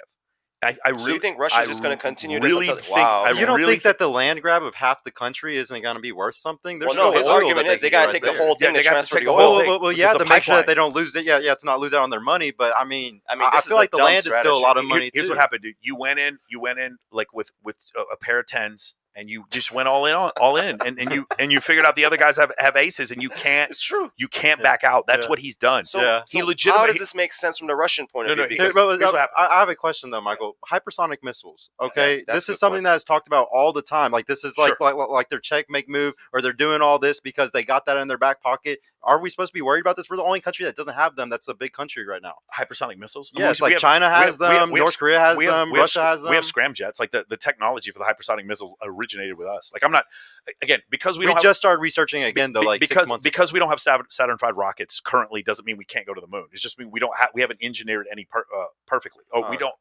currently. We haven't engineered any. What was the thing we were talking about before? The hypersonic missile? Or? I'm not as worried about that because one of the ways they intend on shooting down ICBMs has to do with lasers. They've tested these things where they put lasers on top of like 747s and then they can actually like fry. The thing is, my question is this: from the Russian point of view. Let me say one other thing. Yeah, go ahead. There's no such thing as a fucking stealth ICBM. Please, all of you who are reading these reports, shut the fuck up. You're stupid as shit. I'm trying to be as nice as I can. The Russians have stealth ICBMs. The Russians barely have ICBMs. This idea that if they had stealth ICBMs, you know what else they would have? Stealth Sukhois. They have hypersonic. Like they said, stealth MiGs. But they said they can hook up a nuke to a hypersonic missile though. Like they can shoot one at a hypersonic speed. So that is a little bit scary. So the reason why that doesn't matter is because once you get to orbit, you're moving at 5 miles a second, and that's already more than hypersonic. Okay. Yeah, it doesn't. When you get to orbit, it doesn't make any difference how fast. I thought these hypersonic missiles were suborbital. That's what makes them hard to catch.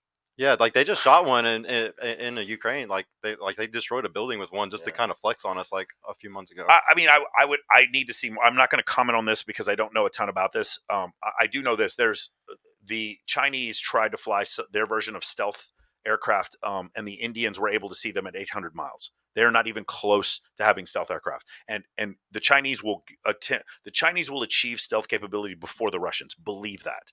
I mean, it's true. You can't trust what Russia and China are saying about their military, their stealth technology. I truly think this is what happened. He lives in a closed society, Putin does, and he expects when he says something doesn't go on social media or in state-run media that's it. And he doesn't understand that his people are using VPNs and they're using mirrored sites to actually look at websites they're not allowed to look at. Same thing in China. I know I have friends in China. They use Iran's the same way. They use VPNs in order to look at Instagram and stuff like that. I think what he thought was the state-run media was going to go along with what he was saying, and they did. Not neo-Nazis are taking over the country, all this nonsense. And he didn't expect the backlash because he's a creepy old man. He doesn't recognize that the world changed. He still thinks he's living in 1985, and he because the people who service him, they also think they're living in that time it's period. True. I mean, what was the name of the first Russian president, Yeltsin? Yeah. When he came to America, they took him to a supermarket. Yeah. And he thought it was fake. He thought it was fake. Yeah. Like, because exactly what you're saying. The grass was too green. The roses were too red. He believed his own propaganda from the people around him. So it's not far-fetched to believe. No, serious. He thought it was fake. So there's I've heard this theory before that Vladimir Putin legitimately believes his own state-run media, and that's the reason why he's been convinced into thinking that this invasion was a good idea. So something like he was telling them to do it. I don't. Yeah, but you keep. But he thinks it's going well. Like David Koresh eventually believed his own nonsense. If you keep saying it over and over again, like he actually convinces himself. And so from Vladimir Putin's standpoint, like the other thing is, like he believes the Americans will never act. He legitimately didn't. He believed that his army was stronger than it was. All these things, and he believed that the United States would back down. He did because he thought that they'd be afraid of World War III. He thought that the United States was too divided. All these things that he thought would happen, but it wasn't realistic. And once he invades, he's pot committed. And now, once he's come to the realization that this did not work, there is no fucking way that I don't care what a Putin supporter you are. There is no fucking way you're going to tell me that Vladimir Putin was like, we're going to invade Donbass and it's going to take us 14 months to take Kiev. There is no way you're going to convince me that Vladimir Putin intended for this war to take over 18 months for him. It took us 3 goddamn weeks to take Baghdad. And you're telling me that he expected that to take 14, 15, 16 months in order to take Kiev? You're a fool if you believe that shit. Yeah. There is no way this is what Putin wanted. There is no way. You'd have to be a moron to believe that shit. This is why I think we're actually in a position of strength to negotiate if we wanted to at any time. Because their objective was to take the entire country. Like you said, they never thought they would be in this situation. Of course not. The problem is like the people who advocate to continue send aid and continue the war, we never get an end point. Where is the end point?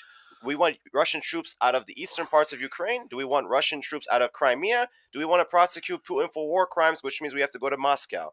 No one wants to define exactly what the end point is. I'm open to listening. Yeah. But I don't want to end up in a situation where we're in Afghanistan for 20 years and no one defines the end point. Yeah, so that is the problem. When you define the end point, then you kind of lose. Like the end point has to be defined by the person who's losing. Does that make sense? Like it can't be like, for instance, the first couple times when the Germans came to the negotiating table during World War I, they would go to the negotiating table and then they would have these they would put forward these claims and they'd be like, no, dude, you're losing. Like we want complete and total surrender. There's no other way. It's because the Allies had to state, we're going to fight forever until we annihilate you. So if you're winning, you don't define an endpoint. It's when you're losing that you're defining the endpoint, and nobody wants to admit that. Well, the big difference is in World War I, we didn't always have the threat of nuclear war looming up ahead of us, and we're also in a point now where no one's really losing. Because Russia is... They just... Yeah, they This is not the situation of World War I where we really got the Germans down to their knees, or even better, World War II where it was just over. We're still kind of in a stalemate situation. Yeah. So the question is, where do we define the ending? Because look at North Korea and South Korea. They're still in a state of war. Yeah. This is probably going to happen with Russia and Ukraine also. I would, if I was a U.S. foreign... If I was in those meetings with U.S. foreign policy members, I would personally say, it costs us like $130 billion. I know it sounds like a lot of money, right? It sounds like a lot of money. Go look at how much the Afghan war, when we were prosecuting a war in Afghanistan and Iraq at the same time, $130 billion was nothing. So $130 billion, just keep spending that money until I'm not worried about the money. Yeah, it's important. I'm more worried about the possible risk of nuclear war. And I don't see that being worth for the eastern parts of Ukraine. Now, if China invades Taiwan, that's a different story. I don't know that the Taiwan is not Taiwan anymore. I don't know. Like, well, I don't mean about Taiwan. I'm talking about the Hong Kong. No, I know. I'm talking about Taiwan. But I'm really talking about the semiconductor company that we use for our military. Yeah. That's really what I care about. That's a national security problem for us. Yeah. Eastern Ukraine. I mean, Ukraine's known for like wheat. We already export a lot of food here too. Oh, Listen, I'm not trying to be callous about the plight. I support the Ukrainian people. Yeah. I think what Putin's doing is fucked up completely. Yeah. But the question we need to start asking is, as what point do we continue this that we're going to risk nuclear war? And yeah, the money's not much. It really isn't when you think about it. So if we have an understanding, you get our support up until you take Donbass back. At that point, if you go into Russia, then you don't. We need to define something. But the problem is we won't even define that. See, at least you're giving me something. Again, because we think we're winning. Again, two people are at the negotiating table. The next person who talks is the weaker person. That's where we are right now, because both sides can see a way out where they win militarily without negotiation. I would argue Putin has already lost because he was trying to take Kyiv. So he's already losing. Yeah. This is not. But if you go online right now, most people think that they're going to win. They're stupid. I totally agree. There's no U.S. military member who's has any military historical experience who thinks that Russia is going to take Kiev. There's just no way for them to do it, because they're not. This is not 1943. Well, actually, that's a worse example because they were completely undermanned back then. They lost 25 million people to the Nazis. What I'm saying is, like, this is going to. I love the Russian people. I think Vladimir Putin's a moron. Russia is good at one thing: getting their ass kicked in wars. I'm sorry. I'm going to be the one to say it, but they're terrible.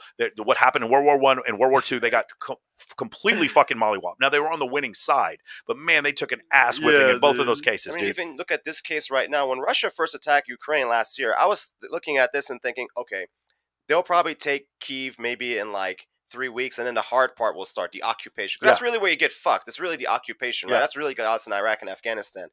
They haven't got air superiority in 14 months. Oh, they'll never have air superiority. This is a joke. Never. They will never have air superiority. One more time. Can you go into that? Why can't Russia get air superiority? Let me make these statements again. Number one, Russia will never take Kiev. It will never happen. The United States, not just the United States, the European Union, and by the way, the delivery of those F-35s starts in 2024. Once that happens, there is no possible way. Well, the United States has Ramstein Air Force Base in Germany, and they can easily fly F-22s and F-35s over the Ukrainian airspace from there. Once that happens, there is no way for Russia to be able to defend itself from Ukraine if Ukraine becomes a part of NATO. That's why they have to invade now. That's another thing. We're going to lose the ability to sell oil to Germany. Ukraine is going to be able to sell their own oil to Germany, which is going to cut us out, which is going to make us even poorer. And Ukraine may become a NATO country having U.S. military assets within the country on the border of our nation. These are three completely the goals that we cannot possibly stand. So they had to invade. But the problem is they thought that they were going to win very easily, and they're not going to win. They will never have air superiority. And in part because here's the issue, and this is going to sound like dirty pool, but I've said this before in this podcast. What's going to happen is when the NATO countries have stealth capability, they're going to be able to attack Russian assets, and the Russians are never going to be able to prove who did it. They're never going to be able to prove who did it. What will happen is the day the Ukrainians push their front forward, that day they're going to be like, oh yeah, we used artillery and we blew up your entire front. And they're like, no, those were F-35s. I'm like, prove it, bitch. You haven't. Where's the proof? You can't prove anything. All your people are dead. And it's going to happen a couple of times, and Russia's going to call foul and be like, no, it was the first time that Ukraine wins a decisive battle against Russia, Russia is going to cry foul that the United States stepped in to help them. But the problem is that I don't think that's enough to declare nuclear war. You're not going to have any sentiment to do something like that. And China doesn't want nuclear war either. There's a bunch of countries that don't want nuclear war. And I also think the Russian people who support Putin don't want nuclear war. I think it's one of these things where it's just like he stepped on his own dick. He didn't recognize what he was doing. He was way too pot committed, and now he's in deep shit, and he doesn't know how to get out of this. And there's no way he can maintain his Vladimir Putin-ness and back out of this war. Yeah, so he's like a pussy. He's got to screw it. Well, I guess that's really the concern. If there's no way he can really back out of the war, just take Donbass. It's the only way this is going to work. Well, at least you're saying that, because a lot of people are not saying this. Yeah. Because I talk to a lot of these people who want to continue the war, and at a certain point, you're going to risk it. I don't know what the percent is, but I don't want to find out. Not over Ukraine. Yeah. It's just not worth it over Ukraine. I mean, but was it going to be worth it over Kashmir? when India and Pakistan go to nuclear war? I mean, No. was it going to be? No. Is it going to be worth it over Palestine? When No. Taiwan. When Israel, Taiwan, yes, because we get our semiconductors for our missiles. That's different. We can still. Hey, get, we're we about can to start manufacturing here. Hopefully, we can get so. we can You get know what? semiconductors from other Actually, places. when we do that, yeah, we can have a discussion about Taiwan. Yeah. But for now, when 90% of the advanced semiconductors are coming out of Taiwan, no, at this point we need that island. Yeah, no, for sure. No, I understand what you're saying. Yeah, don't take the island. Here, let me read these super chats really quick. $5 and Don Juan. Thank you, bro. The dating show, let's fucking go. There's two dudes in Miami with monkey noise wearing a white blanket and doing a salute, beefing with ABBA and Preach. Beta. Yeah, I've seen that. That's crazy, dude. Dude, yeah, everybody takes shit way too far right now. $2 from Just Jerry. Where my Asian princess? W Pod, W Sartain, W Guest. Yeah, man. She was at the club last night. She was a good girl. She was asking man. about you. She's like, dude, where's that flat earther Jerry? Yeah, where's like, Just man, Jerry? I really want some strange tonight, some strange eggplant. Where were you, Jerry? Why weren't you there with her? $5 from Don Juan Plagueis 0. To be clear, the Catholics didn't stop people from reading it. The ban was for private meetings, so groups don't come up with different views, which happened. I don't think that they were encouraging anyone other than the priesthood to become literate and to have their own interpretation of the Bible. Yeah, I know that too. That's what maybe that's a better way to describe it. I don't think they were encouraging illiteracy per se, but I think to a certain extent they were not encouraging literacy. $2 from Just Jerry. Thoughts on Ukraine? We did talk about Ukraine, so yeah, you heard that. $2 thoughts on the current border situation. That's a good one. Yeah. So, what do you think about like the Mexico-American border situation that's going on? That video went stupid viral of all the people running across the border. I think it wasn't even like a video that happened recently, but did you see on Twitter? Yeah, everybody was going crazy about it. This is going to be a problem when you have one country with a $23 trillion GDP and another country with a $1.3 trillion GDP, and they share the largest border of any two countries on the planet. That is the largest land crossing on Earth is between Mexico and the United States, or as far as the amount of commerce that goes across it. Obviously, U.S. and Canada, I believe, have a longer border, but as far as U.S. Canada's definitely longer. But there as much commerce as goes through there. There's no larger land port on Earth than I believe Ciudad Juarez in El Paso. So the thing about it is, when you consider that, you're always going to have this problem. So if you want proximate solutions, the proximate solution is legalize drugs. You want the ultimate solution, it's like annex Mexico. Like those are the only, if you guys want real solutions. This idea, it's so funny. And I agree with you on both of those. That's what I've been saying for years. The funny thing is with this Republicans, Democrats. Republicans are somehow totally fine with the amount of guns that are in this country, which, by the way, I agree. I don't have any problem with the amount of guns in this country. They're totally fine with it, with the amount of guns they have in this country. And Democrats are like, we've got to get rid of some of these guns. And the logical argument is there's already millions and millions of guns in this country. You're not going to get rid of them. That's completely unreasonable. Yeah. But somehow the Republicans are unreasonable when it comes to the realization there's 11 million illegal immigrants in this country. And somehow we're just going to kick them all out. Kick them all. Are we going to put them in ovens? Like, what the fuck do you think is going to happen here? Like, they're here. So deal with the fact that they're here, first off. That's what I would like to do. The second thing is stop ignoring the fact that a significant portion of our economy comes from them. That's our fault for doing that. Yeah. You want to see, why is it those coffee shops in Tel Aviv are being blown up all the time? It's because you hired cheap labor from Palestine. Yes, you did.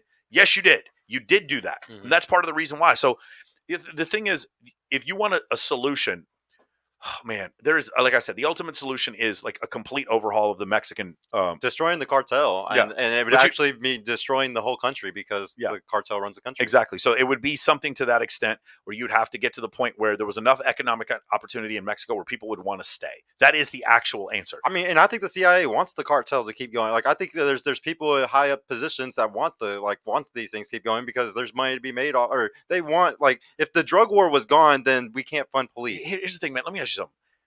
Have you guys been to Tulum? Have you guys been to Cabo? I've only heard about the nice parts. Yeah, the nice parts. Yeah. Do you see the resources in that fucking country and how beautiful it is? Mm-hmm. How the fuck are they that poor? It makes no sense when you look at like Norway compared to Mexico. How does Norway have more money than Mexico with all that fucking petroleum and land? It is crazy to me that Mexico is that poor. There is some like incredible levels of corruption. When you think of all these European countries that have a higher GDP than Mexico, it makes no sense. Mexico could lead the manufacturing. They should be building cars. They could be have. Why is Taiwan have the ability to make that much money and Mexico can't? It makes no sense to me that Mexico makes fucking. Mexico's a good worker. Mexico's good workers. Yeah, too. but they work hard. We know it. My point is that these motherfuckers, like they get oil and they make liquor. That's it. Like how did this end up? Like they're kind of the Western Hemisphere's version of Russia. Like how could they not do it? Well, Venezuela is another great example. Yeah. Like Corruption. How did the answer is mismanagement and corruption. So like you'd have to start with something. There has to be some Central or South American country that literally just puts a stop to it.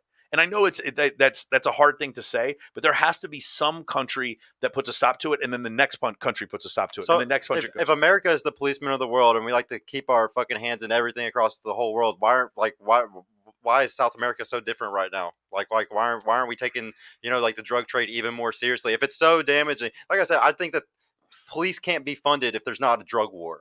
The drug war is such a big deal. I think it takes some rational people in Congress to say we need to legalize these drugs and make them controlled substances in the United States. You know what the funny thing is? How could you say that, Michael? Legalize drugs? I'm totally down with what the Eastern Europeans do. Do you guys remember when those studies came out? 40% of people in the U.S. that had tried marijuana at some point, something like that. Yeah. And then if you talk to the people who said we're going to legalize marijuana, marijuana was going to cure cancer.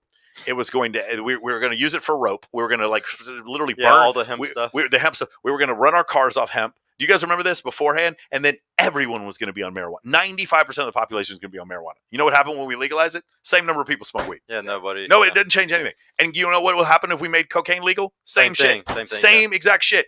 You want to know something? You guys are not going to believe this. People are in Las Vegas tonight doing cocaine. Shut the fuck up, Michael. Stop saying that. People are in Houston, Texas tonight snorting cocaine tonight. Illegally. Here's the uncomfortable truth about all of this. These cartels, they get their money from the drugs being illegal. Yes, exactly. This is how they make the money. Did the prohibition ever work? Exactly. And you're saying it takes people in Congress to try to make this stuff legal. Who's going to run on that? I mean, it's going to be tough to do it. I'm not disagreeing with your view of it. It's just how do you get it out of a primary? Not even a general. Here's how you do it. You got to get it out of a primary. Here's how you do it. You have an executive fiat. You appoint someone to the FDA who changes the scheduling. That's the first thing you do. Yes. Right. Yeah. So what we do is we make things like fentanyl and OxyContin worse, and then we start to take weed off. We start to take weed and then things like that off. And we decriminalize some of those things, but you would have to do it from a federal level. And then the states would then be able to vote and say, "Hey, listen, here's the other thing that would happen." I think marijuana, sure, but hold on, but get the other ones off. Here's the thing: when Oregon and Colorado made marijuana legal, do you remember? There were these other states that were like, "You guys you fucked yourself, and you're gonna just crime everywhere." Turned out they were wrong. Turned out it was an incredible financial public boon. schools ended up getting more money for it. Turns out it was an incredible financial boon for those states. So the other states, California and Nevada, they held suit. For some reason, these morons in Texas can't figure this out. You want more money? You have the terrible fucking public education system. Make marijuana legal. It's already everywhere here. Listen, marijuana is not going to be a hard sell. Yeah. The issue is they're making a lot of their money on fentanyl and cocaine. So start with that, and then move down the path. By the way, fentanyl is worse than cocaine. Yeah, fentanyl is worse than cocaine. Listen, I'm not disagreeing with your solution. Yeah, I'm not advocating for it too because I plan on running for office one day. But what I'm trying to say is to convince people on this platform, even though it logically makes sense, it's going to be very difficult.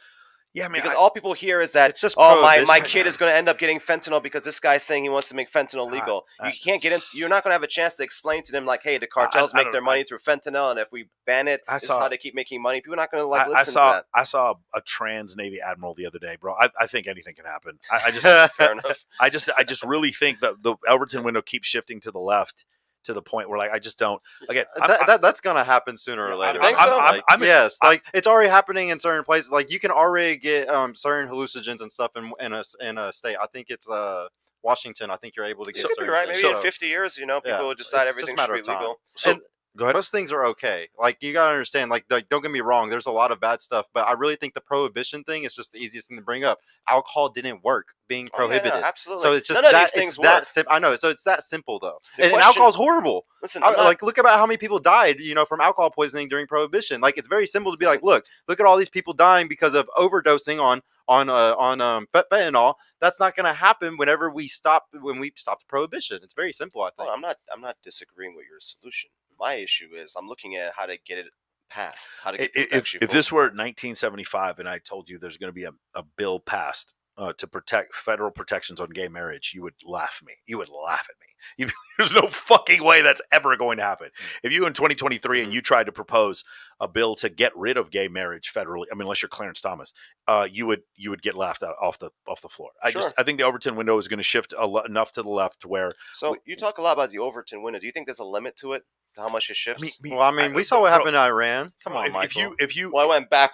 Yeah, it went the other way. That's what I'm saying. That was by force, so that doesn't really count. So I was saying I had this statement because Iran in 1979 is a great. That doesn't really count. There are two examples that I can think of, which would be Afghanistan recently and Iran in 79. I wouldn't even count those. That's by force. They're forcing people. But that is still the Overton window. Like still going back. The people in those countries don't believe that though. It's just the people on top. Sure. So it's not really the society's not changing. Then maybe we're talking about the society changing. Then maybe you're even more making my point. That's what I'm trying to say. My question is there a limit to it?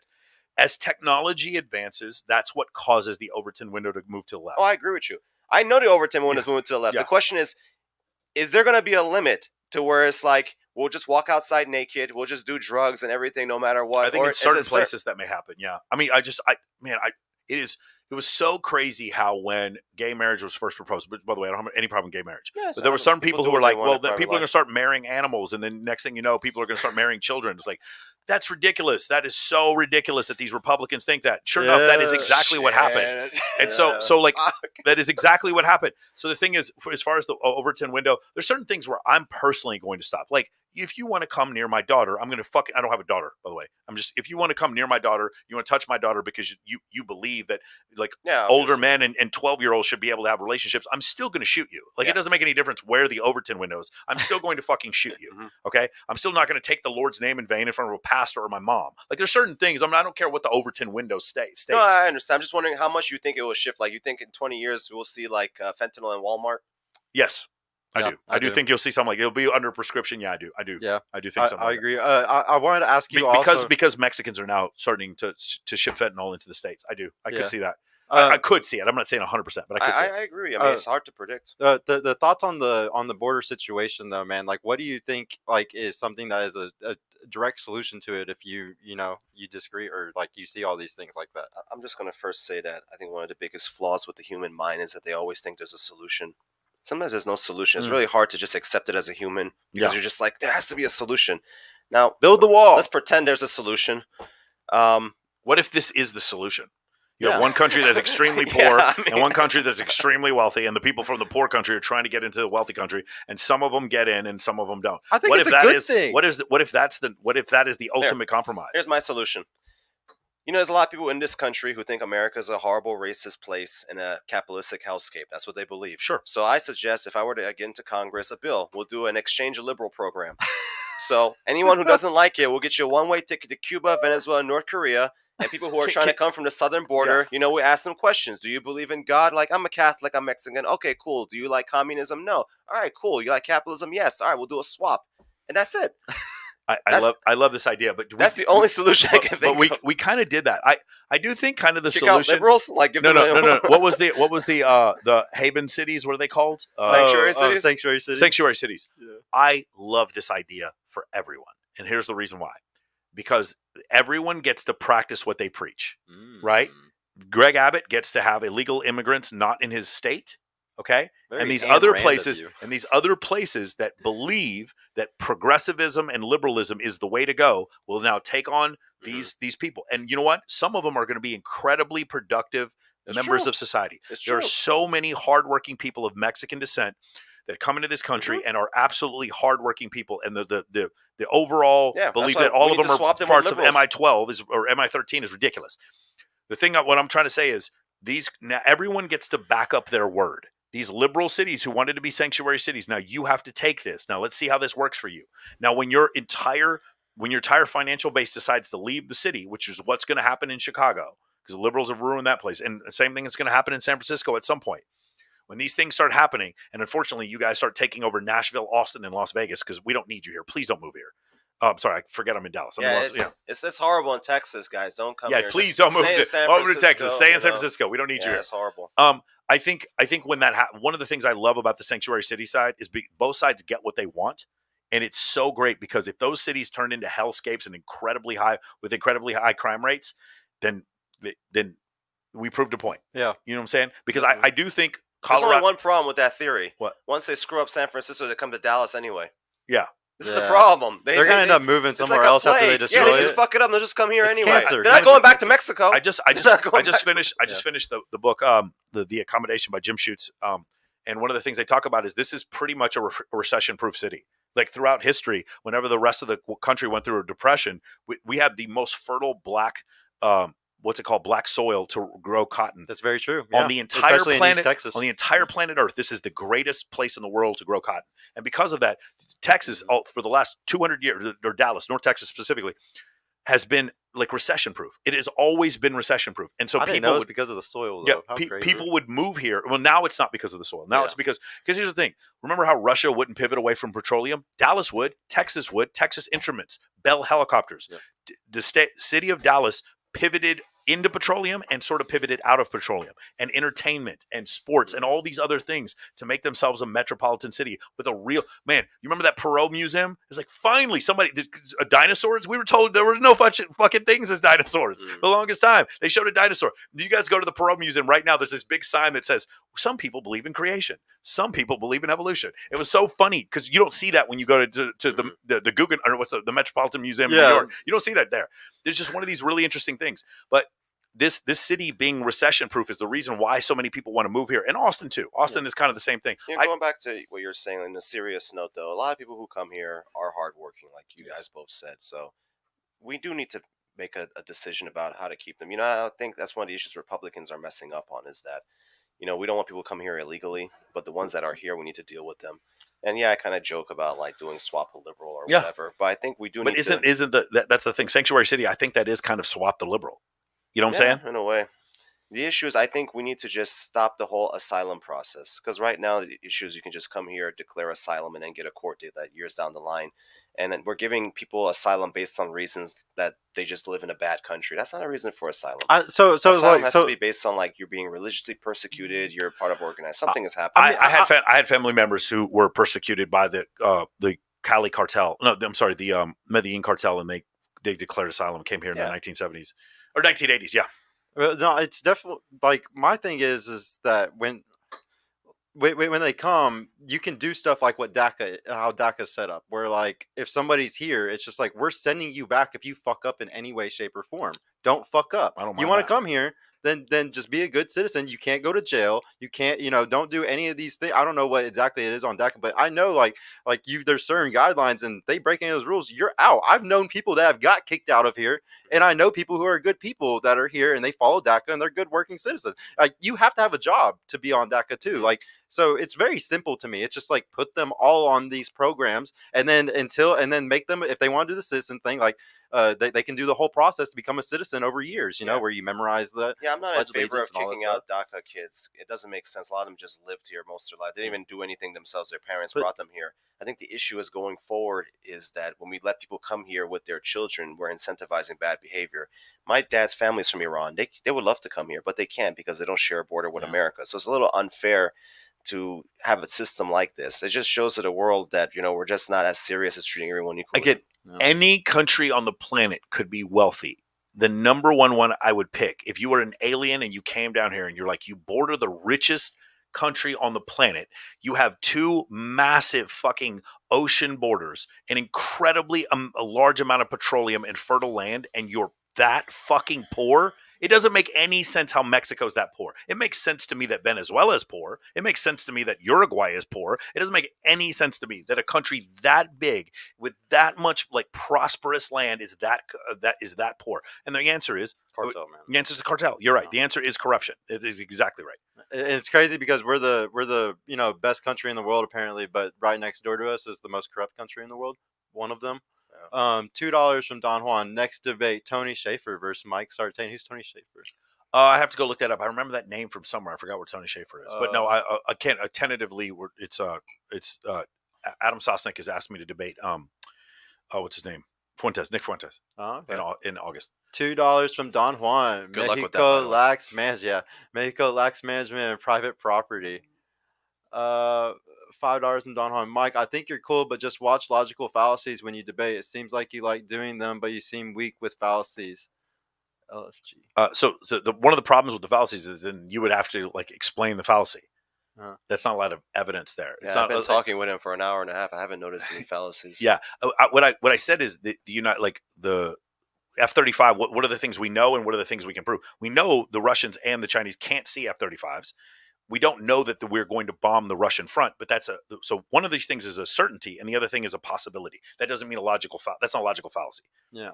And then he said, Don Juan, $5. Do you guys think in the future men will revolt because of men not getting any in the future? Now it's 1/3, but later it'll be 89% French Revolution. That's a good point. Yeah, it's interesting to make that correlation to the French Revolution. Do you guys understand I didn't know that the French Revolution was like that. No, it wasn't because of pussy. Yeah, that wasn't why. Oh. Do you guys understand why the French Revolution happened? No, I don't. Okay, so what happened is once we got into the idea of lending credit, this is something that was uniquely I did hear about Christian idea, but in Islam, not so much. So what happened was all these different countries, they started loaning, the actual crown started borrowing money from individual citizens. Mm-hmm. There were two countries that always paid their debt, and it was the Dutch and the Brits. They always paid their debts, and they became the two wealthiest countries in the world because they paid their debts. Because everyone wanted to do business in those two countries. The country that was notorious for running up debts, and then if you said, "Hey, we want you to pay our debts," they'd cut your head off, was the French. And they kept doing it to the point where they couldn't borrow money anymore, and merchants actually avoided France for a while, and it caused massive amounts of inflation of their currency. And then they eventually got to the point where where just buying a loaf of bread was too expensive, and then they had no choice but to revolt. The guillotine was literally created so that they could just cut people's heads off, hundreds a day. Anyone who was part of the government at that time, and then throughout that chaos, Napoleon Bonaparte emerged. He was a lieutenant in the Army Artillery. I think that's where he was when he first came on the scene.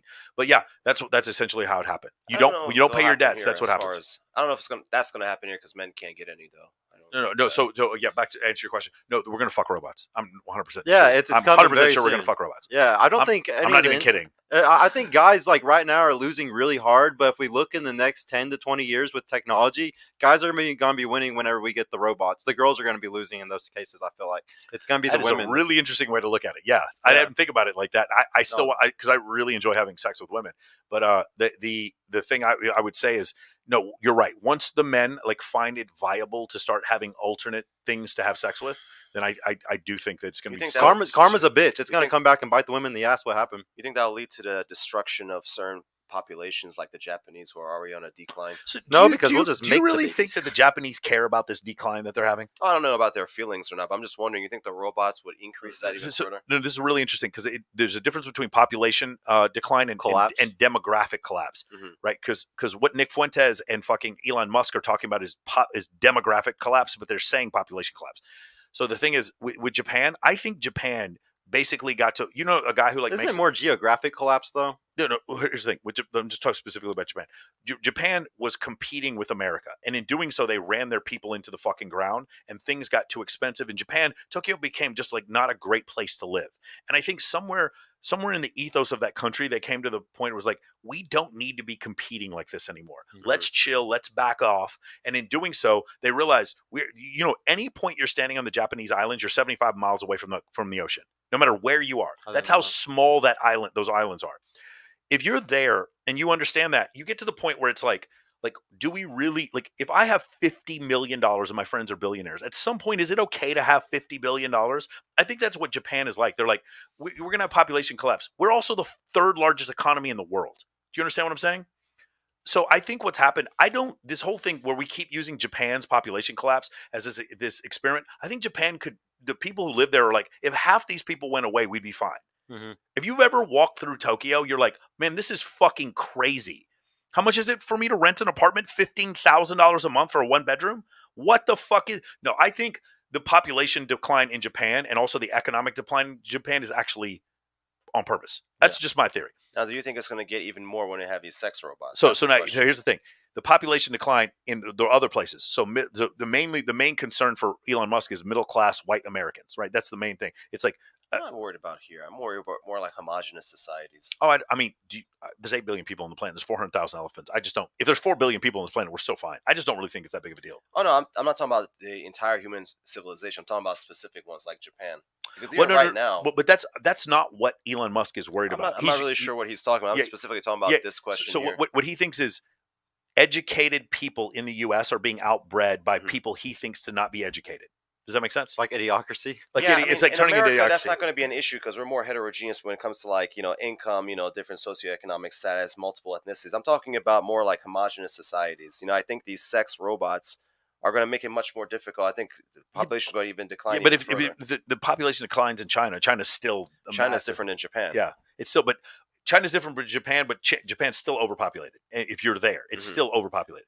Well, I mean, only 25% of the population live in Tokyo. The other 75% is the rest. I live in Japan for 2 months. Yeah. So it's a little different. It's not as if like they're all like anywhere in Japan, the island you're just going to bump into people. Right. It's really just like Tokyo. That's like they go to like Shibuya area. It's like that. But like you come outside, there's a ton of land out there. Yeah. But just like their youth are just not as interested in like, just having sex, getting married, having kids. And on top of that, when these sex robots come out, if you're a guy, you're already struggling with women in society like that. You're just gonna. They already have those little anime toys. Yeah. Now imagine if it be actually like a live anime girl. What they're gonna have in 30 years from now? Yeah. Like at that point, you're just gonna be like, well, fuck this. Could that cause yes? The answer is yes. That could cause population collapse for sure. I don't think it will happen here. I think there's two different things we're talking about. We're talking about men not getting any sex and women choosing to have children later, and women not having babies versus a sex robot, in which case there is no copulation whatsoever. Those are two different. This is like the level 5, and this is like right curves while level 10 extreme example. I think there's two different things we're talking about. For this one right here, I would just like to point out with the whole demographic collapse thing.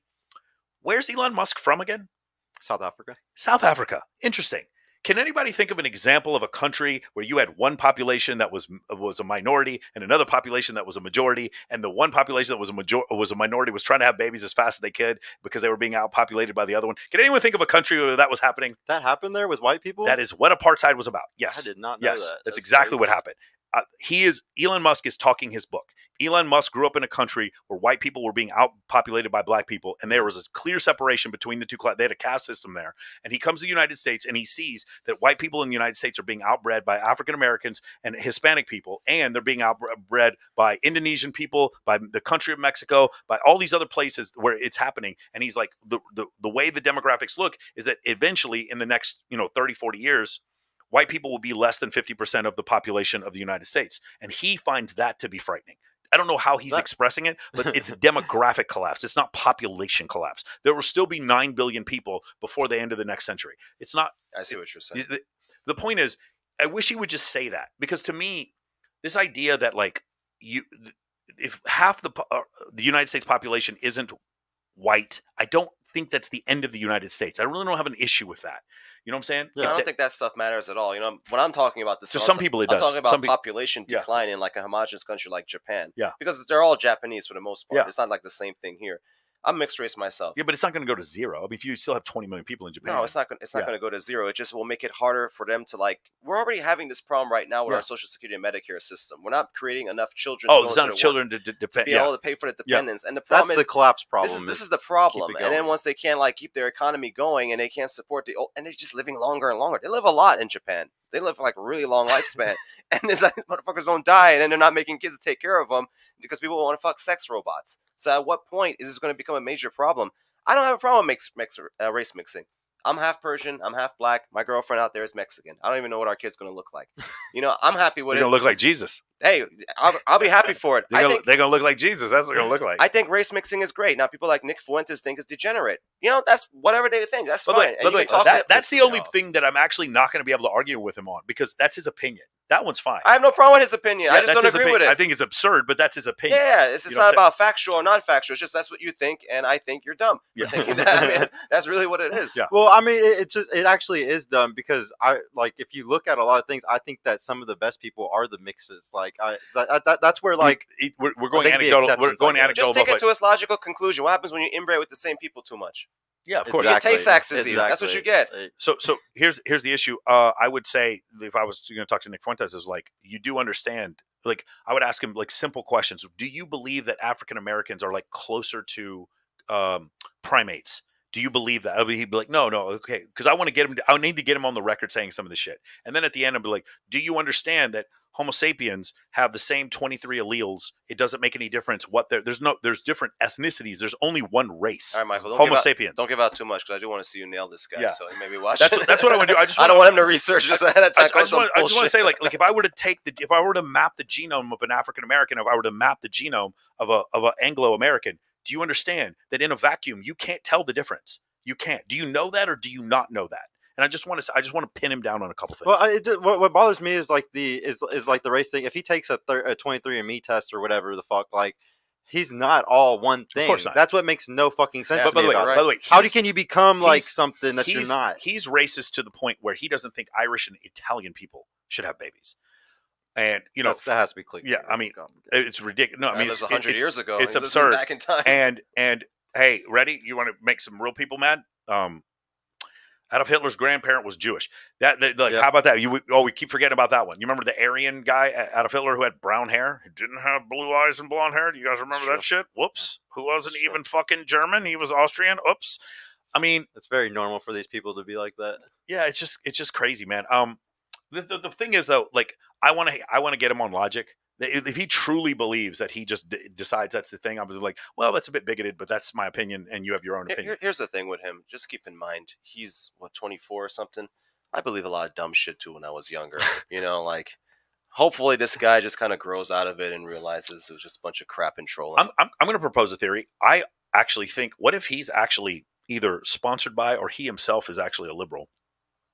And he has created... I was thinking about that, to make us look bad. He has basically made, if liberals were to create a cartoon character of what a racist white incel were to be, he's literally the manifestation of that. And the guy that they chose is such a narcissist that he was willing to take on that persona in order to discredit the right. That is so crazy. Like I'm really good psyop if that's true. He really does. I'm gonna bring up that theory to him, and then I'm sure he's gonna laugh at it. But like, have you guys ever considered that maybe he's literally here to look like as a plant to poison the right side of the politics? Because it's very difficult for me, being someone who's politically conservative, to have to deal with flat earthers and Holocaust deniers. Like, you're poisoning my party. You're ruining the actual Socratic debate is not possible when I'm dealing with people who believe in their feelings more than reality. Which, by the way, that's what flat earthers and Holocaust deniers are. They believe in feelings more than reality. It's true. And so yeah, that's one of the things I'm going to propose that as a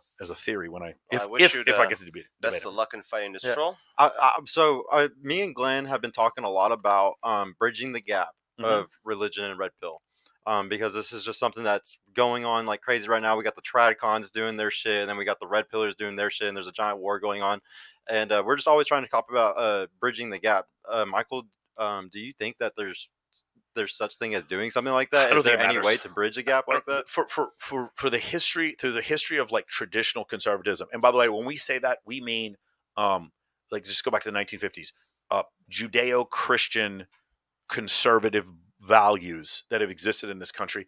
And for the most part, let's exclude like racism, because that was a traditional value, or a lack of desegregation. Let's just say something like that. When you go back to those times, there was always a group of people who were preaching fire and brimstone, Old Testament Christ, and then there were a bunch of dudes putting their dicks in women. Both of those things were always happening. That's true. And so this idea that so those guys would be considered red pill back then, but there was no red pill until 2001, legitimately there was no red pill because there was no movie The Matrix until then. So when you go back in that time and you look at it from that standpoint, there's always been the puritanical men and then the men who want to put their penises in women, and they've both been on the same side politically. So I don't think this divide ever is gonna go away. Okay, no, yeah. I agree with him. Yeah, but the thing is, it comes down to like the descriptive and the prescriptive thing. So like red pill, we always say we're just giving descriptions. We're not telling what you should do. It's just what is. When it comes to saying what should, like, none of us are a perfect human. None of us are Spocks, or none of us are robots. We all end up speaking at some point in a praxeol or not in praxeol in prescription Of course, even because you're just human. Yeah. Like, I mean, you do a mentoring course. Obviously, you're telling people the best way to do certain things. So it turns out being prescriptive. What happens when we find out religion, Christianity aligns with a lot of the same prescriptions, or like whenever you look at some scripture and you realize, oh, we read this wrong. It actually, if you read it this way, it actually aligns really well with biology or what nature is actually, kind of intending. And I always say, like, all God is to me is it's parallel lines. Like I learned this from a movie. Like God's just it's perfection, and I think everybody's shooting for perfection. Everybody, I mean, even you as a person, you want to be the best man that you can be. Sure. And we're all striving for that, and that's all these Christians.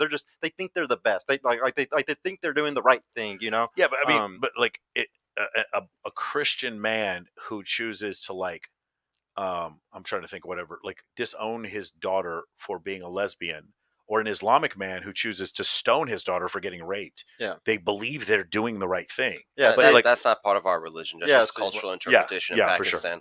See, and that's the problem. So, the problem is whenever you have these talks with people, like they take the Bible too literal, they take certain sections too strongly. But they all believe, like, you understand. Benito Mussolini woke up every morning thinking he was doing the right thing. Yeah. You know what I'm saying? Pol Pot woke up this morning. He's like, I'm doing the best thing I can for the Cambodian people. Yeah. That's true. That's what everyone thinks they're the good guy. No one thinks they're the bad guy. No one, not even the bad guy thinks they're the bad guy. So, I mean, I understand what you're saying. I just don't know, as far as the religious interpretation, or everybody thinking that what was the original question? Religion. How to bridge the gap between how to bridge the gap community. between I don't think there is a bridge the gap, to be honest. They do their thing, we do our thing. It's always going to be enemies, because you have to understand the red pill community is more of the there's hedonistic, no limitations on anything. They're very proud of being promiscuous as men. Which I understand why you would be, because it is hard as a man. It's just we're both right leaning. Like if we're all voting on the right side, why can't we come together? I think the issue is that religious people, we don't see the need for that. To glorify that. There's a lot of my friends who are much more religious than me. I know they do stuff, and I know they're going to take those secrets to their grave. They're not going to talk about it. I think the red pill community is different from the red pill. Like I don't think Rollo or me or anyone else specifically. I mean, I do know Myron says you should fuck 50 women before you get married. That's the black pill. I'll just consider the other community black pill. Right. It's like we're red pill. Black pill's over there. So I don't think that is there's a specific prescription to have sex with a lot of women. What's happened though is the community, like you said before, there's a difference between Christ, the Christians, and the church. There's people in the red pill who glorify sex with lots of women. And it's funny because when you think of the guys who are doing that the most, like say like Sneeko and Andrew Tate, they're now becoming religious, and they're like they're not in favor of openly. They're not in favor of that type of behavior. For me, it's very confusing for a lot of people with me because they see so many attractive women in my stuff. I'm not telling people to go sleep with a bunch of women. What I'm telling you is to be the most attractive version that you can. Mm-hmm. The most attractive version you can at your job, the most attractive version you can with your wife. Mm-hmm. That's what I'm telling people to do, so that you have options and you actually have leverage in your life situation. Mm-hmm. So I don't know. The point is the traditional conservative values. There's a lot of men out there who are hurt, and those men who are hurt are like, I'm supposed to have a baby with this woman that I don't trust, and I don't feel like doing that, and I'd rather get money. And it seems a lot more fun to do that whole thing, and social media kind of plays into that. Yeah. And so I think that's where this whole divide comes from. I don't think they're enemies though. I think they go from one and then they become the other. I think you have a kid and then you want something different. It's just scary because like the election coming up, and everything like that. Like I'm all about. I'm sure y'all both know this. I'm just all about all men coming together. Like even like with the tweet that I said, like imagine how we would move mountains if all the men in this sphere came together. We're all purpose driven. We're all men that want to change, fucking guys that hit the gym, actually strong men in every aspect you can imagine, but we all split up and we all just don't work together at all. It's just, can that gap be bridged? Are we always going to just be completely separated and never come together and work together? Do you ever see us all coming together and actually, having to work together? Yeah, I don't see all people coming together. Well, not all people, but just the men of the manosphere. Even all men in the manosphere. No, I think that was an idea that had legs and it was appealing to a lot of people, and now it's just as appealing to trash that same idea.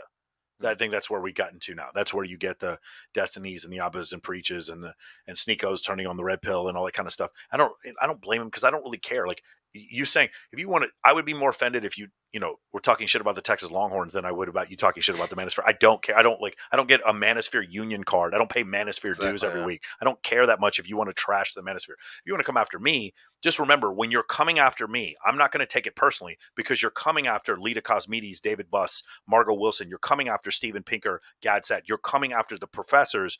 You're coming after the evolutionary psychologists that I quote in my teaching. That's who you're coming after. You want to come after me personally, that's fine. That's on you. But the other part, like, it just doesn't matter. Yeah, you're staying on shoulders of giants. Yeah, you can't argue against that. No, guys, this was such a fucking fire show, man. Yeah, it's fun. Unless y'all have like a good subject or question that y'all could think of. I think there were more super chats. Were not no, I didn't. I don't think so. Okay, the last one was the guy who said that I was making red herring things who didn't actually say yeah, but then what the red herrings were. Yeah, he didn't say another one, or he might have just said, good, man. No, man. Thanks for coming on here. Really appreciate it, Michael. Yeah, dude. Really, please let us know when you're back in town. Yeah, for sure. I knew I was going to be in town, and I was like, "Oh, let me schedule this." Dude, while you we're have. Oh, wait, one more thing. I just got. No, I can't. No, go ahead. No. Okay, yeah, no, okay. So one of the things that we disagree with sometimes on, or that I disagree with you on. This is like the one thing that I disagree with you on. Like the one difference between me and you in like pre-selection. You push guys to do like where you DM like a lot of girls, so then y'all can like set it up bikini stuff or like photo shoots, charity events, do all that type of stuff.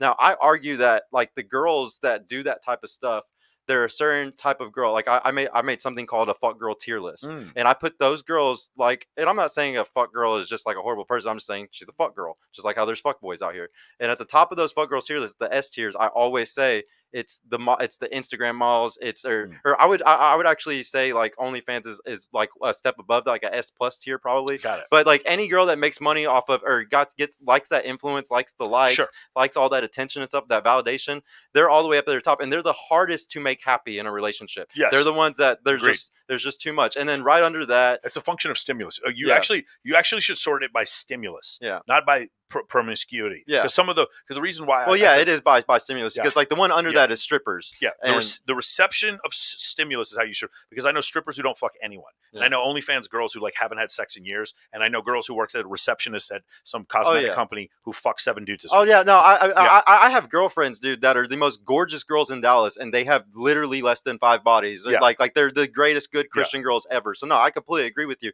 but still they're perceived, and I have to teach this to the girls all the time on the panel, like you're still perceived as this, and you're going to be put in the fuck only category just for these certain things. For sure. So I would say, there's the A tier, which is strippers, B tier, which I would say is bottle girls. So like those, and then C tier, I would say are girls who work at restaurants, because they're just now getting into making money off of validation, or they're using their beauty, but they're usually feminine women in all these categories. They're feminine women usually. They're usually the feminine looking women. Yes.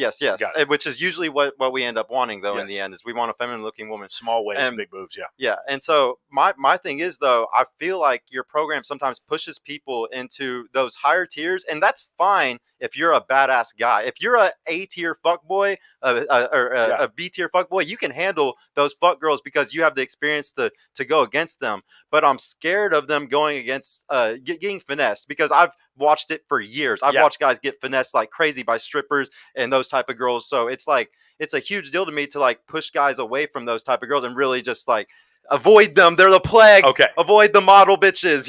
So I understand what you're saying, and I think without support, what you're saying is correct. At the beginning of every episode of MO, if you guys put it in the chat if you guys know what song we play, our anthem. It's it's it's Everybody by Juicy J. That's what we play. These they for everybody. You can find them at every party. They gonna be loyal not to anybody. So we don't have that issue in our program. Guys do not get taken advantage of by women in our program because of the way we set it up. So there's 2 things going on here. Number one, I do want my guys to be around the most attractive women as much as possible, because when they meet their dream girl, what happens is there's no weirdness. They're so calibrated. They're so guys, they're so hyper calibrated to being around beautiful women and having hot female friends who introduce them to more beautiful women, that doesn't become an issue for them. And the second thing is, we as a support group just understand that, like, hey, any sort of one of the things I say is we don't escalate until the girl comes in your bedroom. So one of the things is that's smart. Girls will say things like, they'll write you, where are you at? What are you doing? And they'll just do like, the guys will explain. She asked me where I'm at. She sent me nudes, or she sent me an implied. And I'm like, whatever. Okay. And I said, well, then you don't respond with a dick pic. What you do is you say, let's meet up. And then when she doesn't meet up, and I say, everybody unmute yourselves. What's going on? And everybody goes, she just wants attention. So we just train the guys to understand. Do you remember when I did that debate with Knight and Bishop on Alex Playing with Fire's thing? Have you ever seen that? And the guy goes, Michael, I just don't understand how can you tell if a woman is like genuinely sexually interested in you? And my answer was, because she has sex with you. Like that's the stupidest thing I've ever. I couldn't understand, and then I realized that this guy had been robbed by a stripper, and that's why he felt that way, because he was getting genuine sexual interest from someone who robbed him. I guarantee you that's what happened. Yeah. So you know, the whole thing happens, and I keep explaining to these guys, I'm like, I just want you to get used to. It's almost like saying, if you took a girl and gave her a 50 cal Barrett, at first she can't handle that gun. That gun is too big. But if she gets to practice with the gun, it's pretty easy. Then later on, when you give her a little 308 to go hunt deer with, she's been firing this Barrett. She knows how to shoot the 308. The 308's like a little pop gun for her. If you put a guy under a bench and he's putting up 350, you know what I'm saying? He might not, like, at first he can't bench 350. Once he can bench 350, then when you put 200 pounds on the bench, it's no problem for him. So for me, I put these guys in the most chaotic, hyper stimulus environment, so that when they go home and they're talking to Becky is not a problem for them anymore. They're just coolish. They like the and I totally agree with that. They're cool as shit. And that has been my strategy. Now here's the thing. If that's over the last 2 years, if that strategy had not worked, I would have adjusted. The strategy has absolutely worked. My guys are so, when they're around hot girls, they're so fucking cool around them. And the girls, even remote, is like, yeah, I can tell when you're with MOA guys, because they don't trip whenever around hot girls. Like there's guys at my apartment all the time, and there's always women running around naked in my apartment, and they don't trip. They don't stop playing video games, or they don't stop talking. Like it doesn't even phase them. The girls are walking around nude in my apartment. And why? Because they're used to being around that all the time, and they don't get flustered by super attractive women. So they have a better chance of attracting super attractive women, on top of the fact that they throw events, charity events, bikini competitions, promoter events, theme parties, container events. They throw all these events with tons of beautiful women, so they have incredible women to choose from. Think about, from my situation with my girlfriend. I've hosted 47 bikini competitions. The biggest bikini competition in the world I was the host of last October in Mexico, and she was one of the finalists. Like, I had to go through that many girls. I was that selective, and I found the hottest girl I have ever seen at any contest I've ever been to, and she became my girlfriend. Like, why is that? Because of all the options that I got from all the recruiting. I was asked to go to that bikini competition because I'm a recruiter for bikini competitions.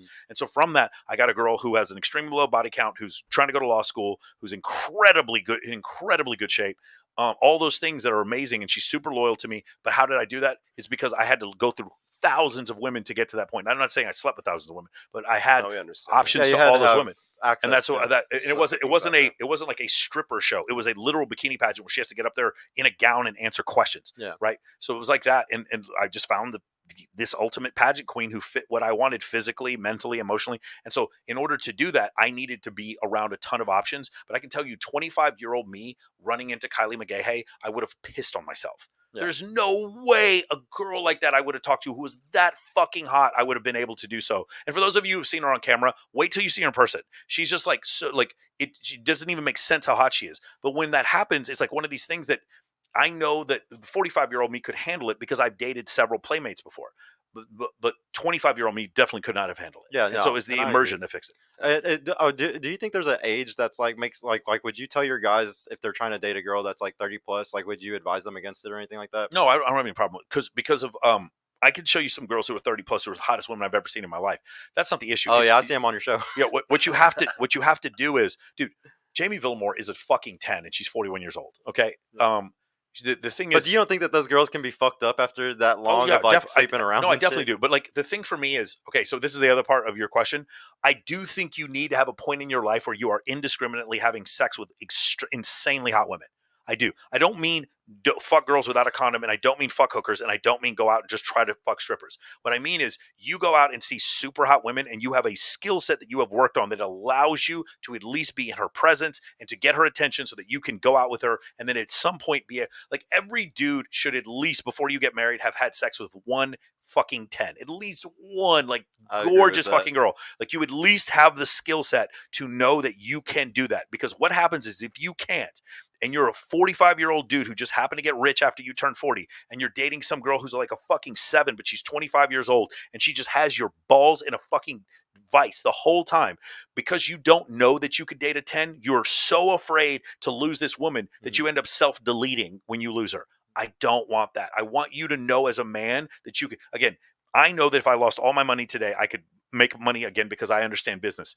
I want you to be able to understand women enough to where you can do that again. How do you do that? Immersion and excessive amounts of abundance. I think that's what you need to have experience. Now, if you guys for religious reasons choose to not put your penis in these women, I don't have any problem with that. We actually have a couple of guys in MOA who are like that. You got to be around them. There's no way. I just want you to get to the point where you can see the red flag. When you start talking to them and they start explaining to you that they're only attracted to men because of energy and they only will date Sagittarius, and they start saying that I'm a bad bitch, and that girl last night who's saying that she was a 10, like that kind of stuff. When you see those red flags, you're not going to know that those are red flags if you have been educated by Disney. You're not going to recognize those are red flags, and you're going to get in trouble. So what I propose is massive amounts of immersion. I propose, like, that's why I love Access Vegas, because some of the girls on there, like we had a girl who was a lieutenant in the Army. She's like, I haven't been with that many dudes. I'm not interested in casual sex. And we had another girl sitting across from her saying, I wish that you could put my head in a box with 7 penises and I could suck all 7. Yeah, I saw that. That was funny. So but I want guys to see this. I want them to understand the truth that it's not fucking Cinderella, but they're not all whores either. Yeah. I need them to see that. Both sides. So that's the reason why I want to do that. Yeah,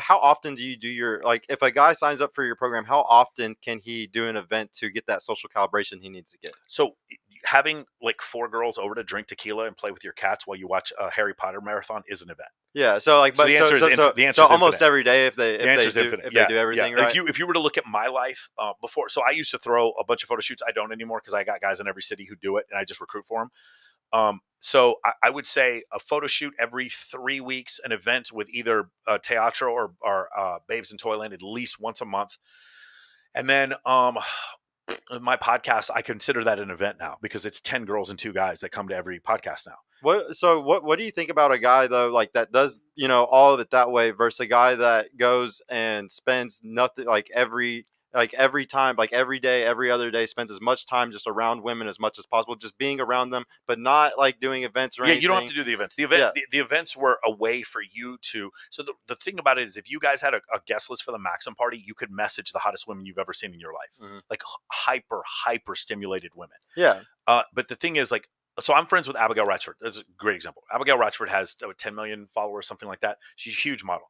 I know her in a way to where I wouldn't try to hit on her. I see her like a friend, but more like a sister. Does that make sense? She's just like, I'm not saying she's not stunning. She's one of the most beautiful women I've ever seen in my life. Same thing with Lindsay Palas. Whenever Lindsay Palas walks in the room, she's the most beautiful woman I've ever, like, she doesn't even look real. She looks like a cartoon character, but I'm not attracted to her for whatever reason. I just don't know why I can explain it. So because of that, I'm friends with her. She's introduced. Lindsay Palas has no idea how many women I've ended up hooking up with because I'm friends with Lindsay Palas. She has no clue. We just walk around together and she's got her arm in mine and every girl is staring at me. Right. So when you have that type of situation, I see those girls, and if I can get those girls, if I can get used to being around them to where my palms don't sweat, my eyes don't dilate, my autonomic nervous system doesn't fire, then what happens is when I meet my dream girl, because Kylie had all the things, she's as attractive as those girls I just mentioned, if not more. But in addition, she had other things that I wanted to, like loyalty. And like she wasn't so distracted by the world. Does that make sense? Yeah, because after they start taking their career so seriously, they won't ever take a man seriously. For sure. Yeah, for sure. I mean, that's the issue. But like when I found that's the thing I was looking for. But the only way for me, this is going to sound really shallow, but the only way for me to get to a point where I wanted a beautiful woman who was worth a shit was for me to be able to fuck a bunch of beautiful women who weren't worth a shit and be able to tell the difference. But the only way I was able to get to that point is because 25-year-old me just saw a big pair of fake tits and I was like, yes, I'm in, whatever that is. I don't give a fuck. She's a Democrat. She's a Republican. I don't give a shit if this woman is an atheist. I don't care any. She's convicted of murder. Don't care. When I was 25, for sure.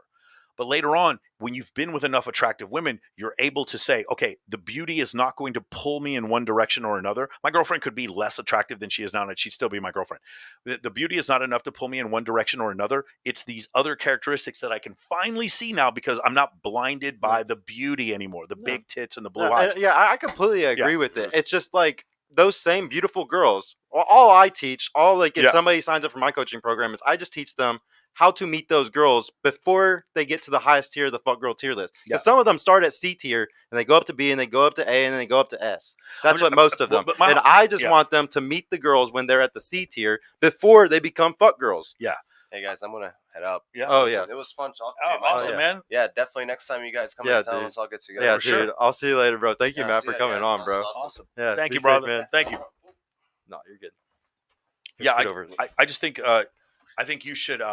I think, man, my ability to attract women and to deal with women became so much better after I had been with a number of beautiful women. Yeah, so I'm not disagreeing. But this is what I'm so confused about, though. I'm not disagreeing. Everything that you're saying, we're the same, man. I've done all the same things that you. I have tons of friends that are girls too. But the difference between me and you is all my girlfriends I have genuine, really, really strong relationships with because of just friendship, not because of favors, not because of like holding a competition for them or anything like that. All of my relationships are completely built off of a real friendship. It has nothing to do with any type of like leveraging each other or anything like that. So that's what worries me is that, and I don't get me wrong, I think that is everything that you're doing. I 100,000% support so much because these guys need it more now than ever before. This is just the one thing where I'm just like, I'm worried about those girls that are on the higher fuck girl tier list and these guys running in because you can do the same thing. You can be around a shit ton of women, have a shit ton of friends that are women, but also be in a completely different environment where they're not nearly as finessers, like trying to get stuff out of men all the time. Sure. I think because we have so much accountability and the entire group for MOA has meetings 3 times a week for 3 hours at a time, men will bring up these stories where she said this but did this, and they don't get fucked up.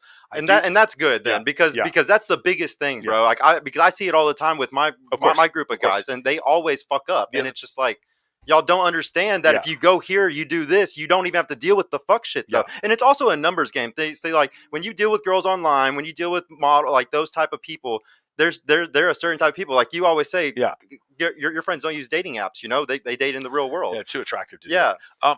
The other thing I'll say is like Kindly Myers and CJ Sparks are legitimately my friends. Yeah, they're not my friends. Yeah, and I see that too. Because I'm not trying to sleep with them secretly. Yeah. They're not. It's not like that. Same thing with Katie Moore. There's a bunch of girls. Kayla. Yeah, I wasn't trying to say that you don't have genuine friendships because I do see that you have some super. Some of the guys can't have genuine friendships, and so that is an issue. But the finesse thing, I would bring it up if it were a problem. So that theoretically, I can see what you're saying. What I'm saying is, from our standpoint, we are so good at pointing these things out to guys because rule number 1 in Men of Action is we don't listen to the words. We only pay attention to people's actions. Yeah. And so because of that, it's never been an issue. And the other thing is with these guys is because they're always constantly showing, we believe in, BBD, bigger, better deal. We're always using the whole bigger, better deal. Most women use the bigger, better deal principle against most men. Oh, I'll go out with you tonight, but I'm going to stand you up because there's a party in Drake. There's the concert with Drake, and I'm going to go there and say, we use the BBD principle in our favor. Yeah. So we are the BBD. Yeah. That's what our events are. Yeah. So because we are the BBD, what'll happen is whereas most guys are like, please date me, please go on a date with me. What we do instead is, hey, we're going to have a bikini competition for $130,000. Somebody else is sponsoring it. You don't have to come if you don't want, though. It's not a big deal. Yeah. You don't have to come if you want. And then there's photos showing this most stunning women you've ever seen smiling at the bikini competition that are noticeably more attractive than the girl we're messaging. And they're like, fucking shit, bro, I have to go there. There's FOMO. 3 ways to get girls to come to your events. Always, it's vanity, guilt, and FOMO. Yeah, FOMO. So that's what we teach. And it's one of the first modules in MOA. We teach vanity, guilt, and FOMO. So that's essentially where that comes from. I'm just like, I like that. Everything that you answered perfectly. The fact that y'all sit there and drill into them to make sure that it doesn't happen, it's perfect. Then everything's perfect. Then as long as you do that, I have no worries about it then at all. But you do have to drill into their head. Don't fucking be stupid. What did it say? Brandon Carter and I, we were sharing this meme or whatever, and it was like happy Pride Month to all the guys who took their cheating girlfriends back. Oh yeah, that's fucked up. No, for real. Yeah. So another thing I wanted to talk to you about also, bro.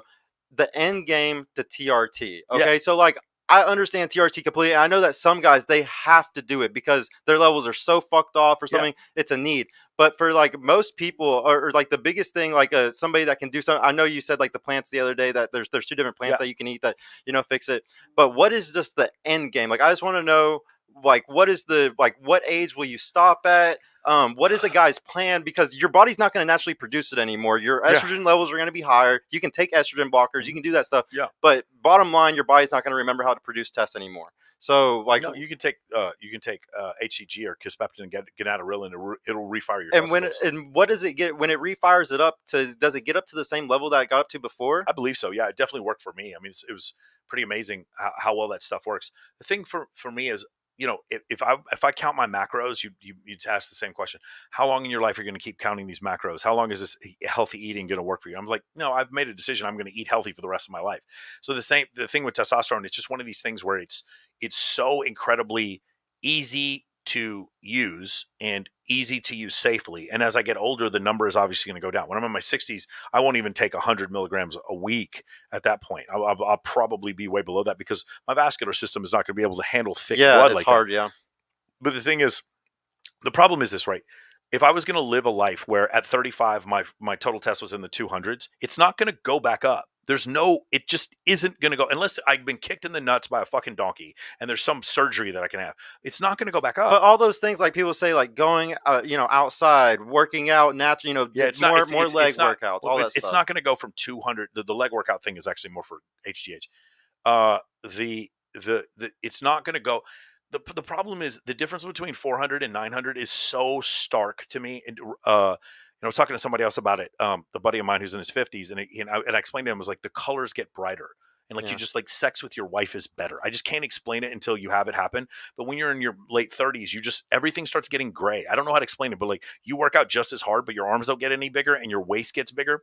And the world just gets a little less colorful, and you're just kind of like just not giving a fuck as much. No, it's not horrible, but you're not giving a fuck as much about getting out of bed. I was dating this fucking gorgeous girl. I just wasn't interested in having sex with her. She tells people that, and instead of me arguing with her, I'm like, yeah, you're right. I didn't got on TRT. And like you were working out at that time already. Every day. I was already going 7 days a week. I was out at the pools all the time. And did you try like natural test stuff before too? Yeah, I just had this. No, I didn't. I just had this fucking inner tube around my gut, and it just wouldn't go away. And I got on tests. I was only taking 100 milligrams, and after 10 weeks, I just could not believe, like, the world was brighter. Everything was just better. And I was like, what is this feeling I'm feeling? And I remember when I played linebacker in high school, that's what this feeling was. And I was back to that feeling again. And then this company that I started, this whole thing with MOA, it definitely wouldn't have started if it wasn't for that. And the other thing is, my girlfriend's 21. My girlfriend before her was 25. And just like the amount of sex I could have as a 45-year-old man, it didn't drop off at all because of this. And there's so many health benefits to being able to go to the gym and having your muscle repair itself at a higher rate, like when you were 19. So many benefits to that. Cardiovascularly and all these other cases, that it's just, to me, it's getting more and more to be a no-brainer as we go off, a decade, 2 decades of men taking all this CRT, and they're just not dying. They're not, there's the negative consequences we were waiting for. They're just not happening. Yeah. And it's so much of the fact that we're seeing these hyper successful men, and when I was at the thing today with Ryan Stewman, I happen to know all those speakers are on TRT. Almost all of them are on TRT. Yeah. And these guys are, they're all driving Lambos with their fucking gorgeous, perfect wives and their 3, 4, 5 kids. And they live in mansions. And it's just like, you can see this fucking vigor. That's the life today, for sure, compared to 50 years ago. Their vigor and their fucking just their anger and their vigor and their just like taste for life, their excitement for life. And I see it in them, and then I just keep waiting to hear about the guys dropping dead from it, and I just don't hear about it. I hear guys dropping dead from taking Trenbolone, but I don't hear guys dropping dead from taking exogenous testosterone that's made from wild yams. No, I don't see that. Is it if you're on it, are you on it forever? You can be on less and less as you get older, but I just cannot. You're not scared of like stopping at a point and being depressed afterwards because you're not having the amazing feeling anymore. I've taken 10 weeks off before, and I noticed it a little bit, but I actually didn't lose a ton of muscle. So like, why don't you cycle on and off regularly? So you would do that if you were taking an anabolic like Anavar, but you wouldn't do that with testosterone. You don't do that with because I've listened to several people talk about it. Jay Cutler mentioned about cycling, but I think what he means is like, let's say in the summer you want to go extra physiological. Let's just say in the summer, I'm not recommending this, by the way. You go to 300 milligrams a week. And then in the winter, you go back down to 170. That's what he means by cycle on and off. Like going completely off is bad. Like you're gonna get man boobs and you're gonna get depressed. I don't recommend going completely off. If I had to wean myself off, let's say I went to prison and like I had to go, not take TRT, I would just wean myself off and I would get used to it after time. But I could probably still get a prescription for HCG and for an estrogen blocker, and I'd still be okay. But it would just some joint degeneration and just I don't know, man. Like I can eat anything. It's like it's fun being 19 again. That's what it feels like. That's the best way to explain it. Yeah. There's no way. Like I'm not dating a 20. Like dating girls in their early 20s. I'm not dating them because I'm some creeper who wants to date girls in their early 20s. I'm dating them because they can handle me physically. Because I'm a 19-year-old again. Yeah. I'm not like most 45-year-olds who are like, yeah, whatever. Really Like, depressed and yeah, shit, boring. like I can have sex 3 or 4 times a day. Most guys who are 45 can't. They're overweight, and this is the reason why I do this. I like feeling 19 again. That's part of the I like being able, the fact that I can still cross over 18-year-old kids on the basketball court. I like the fact that I can still throw up a lot of weight on the bench press, and so that's what testosterone gives me, and the ability to talk on these things for 4 or 5 hours and not even be tired. That's what it gives you. No, for real. No, what was I just about to say? Uh, So I just what I don't like is that I just feel like it makes the I don't know. I'm really against the system sometimes when it comes to or the medical system because they want you to be relying on them. Like I don't like people being reliant on depression med. And now don't get me wrong, I would it's say not the TRT same. is outside of the medical Yeah, system because it is. it's not run by Yeah. like regular pharmaceutical companies. That's the first thing. And the second thing I'll tell you is that the opposite is now happening, where in certain states they're making it to where you can't even shoot yourself anymore. You can't even inject yourself anymore. You have to have a professional in front of you. There's places in Canada that are trying to do this. And the reason why, and I've known this was going to come, it's actually the opposite. Like you want to talk about the Matrix attack. The next attack from the Matrix will be on testosterone. Yeah. They don't want the men masculine anymore. There's too many of us that are strong and masculine with loud, deep voices and 6-pack abs in our mid 40s and early 50s who make millions of dollars a year, who have voices, who vote and have opinions and large social media followings. There's too many of us, and we fuck our wives. There's too many of us that are doing this, and that's scary to some people. And if you want to say the next Matrix attack on it will be an attack on testosterone. That's what I think. Yeah, I'm not. That makes perfect sense. Like my big thing is, man, just me personally, I just hate relying. Like I'm an all natural person. Like I know how to grow Yep. all my own foods if I wanted to. I could grow anything I Sure. need to, and like that feels very good to me. Like being able to fall back on nature. Obviously, nature can't fix every medical issue in the world. There's doctors for a reason. I'm not against the COVID vaccine or anything. I'm somebody that's very for the medical scientific Sure. world for sure. But I would go back to nature for anything if I can. 99% of the time if I can.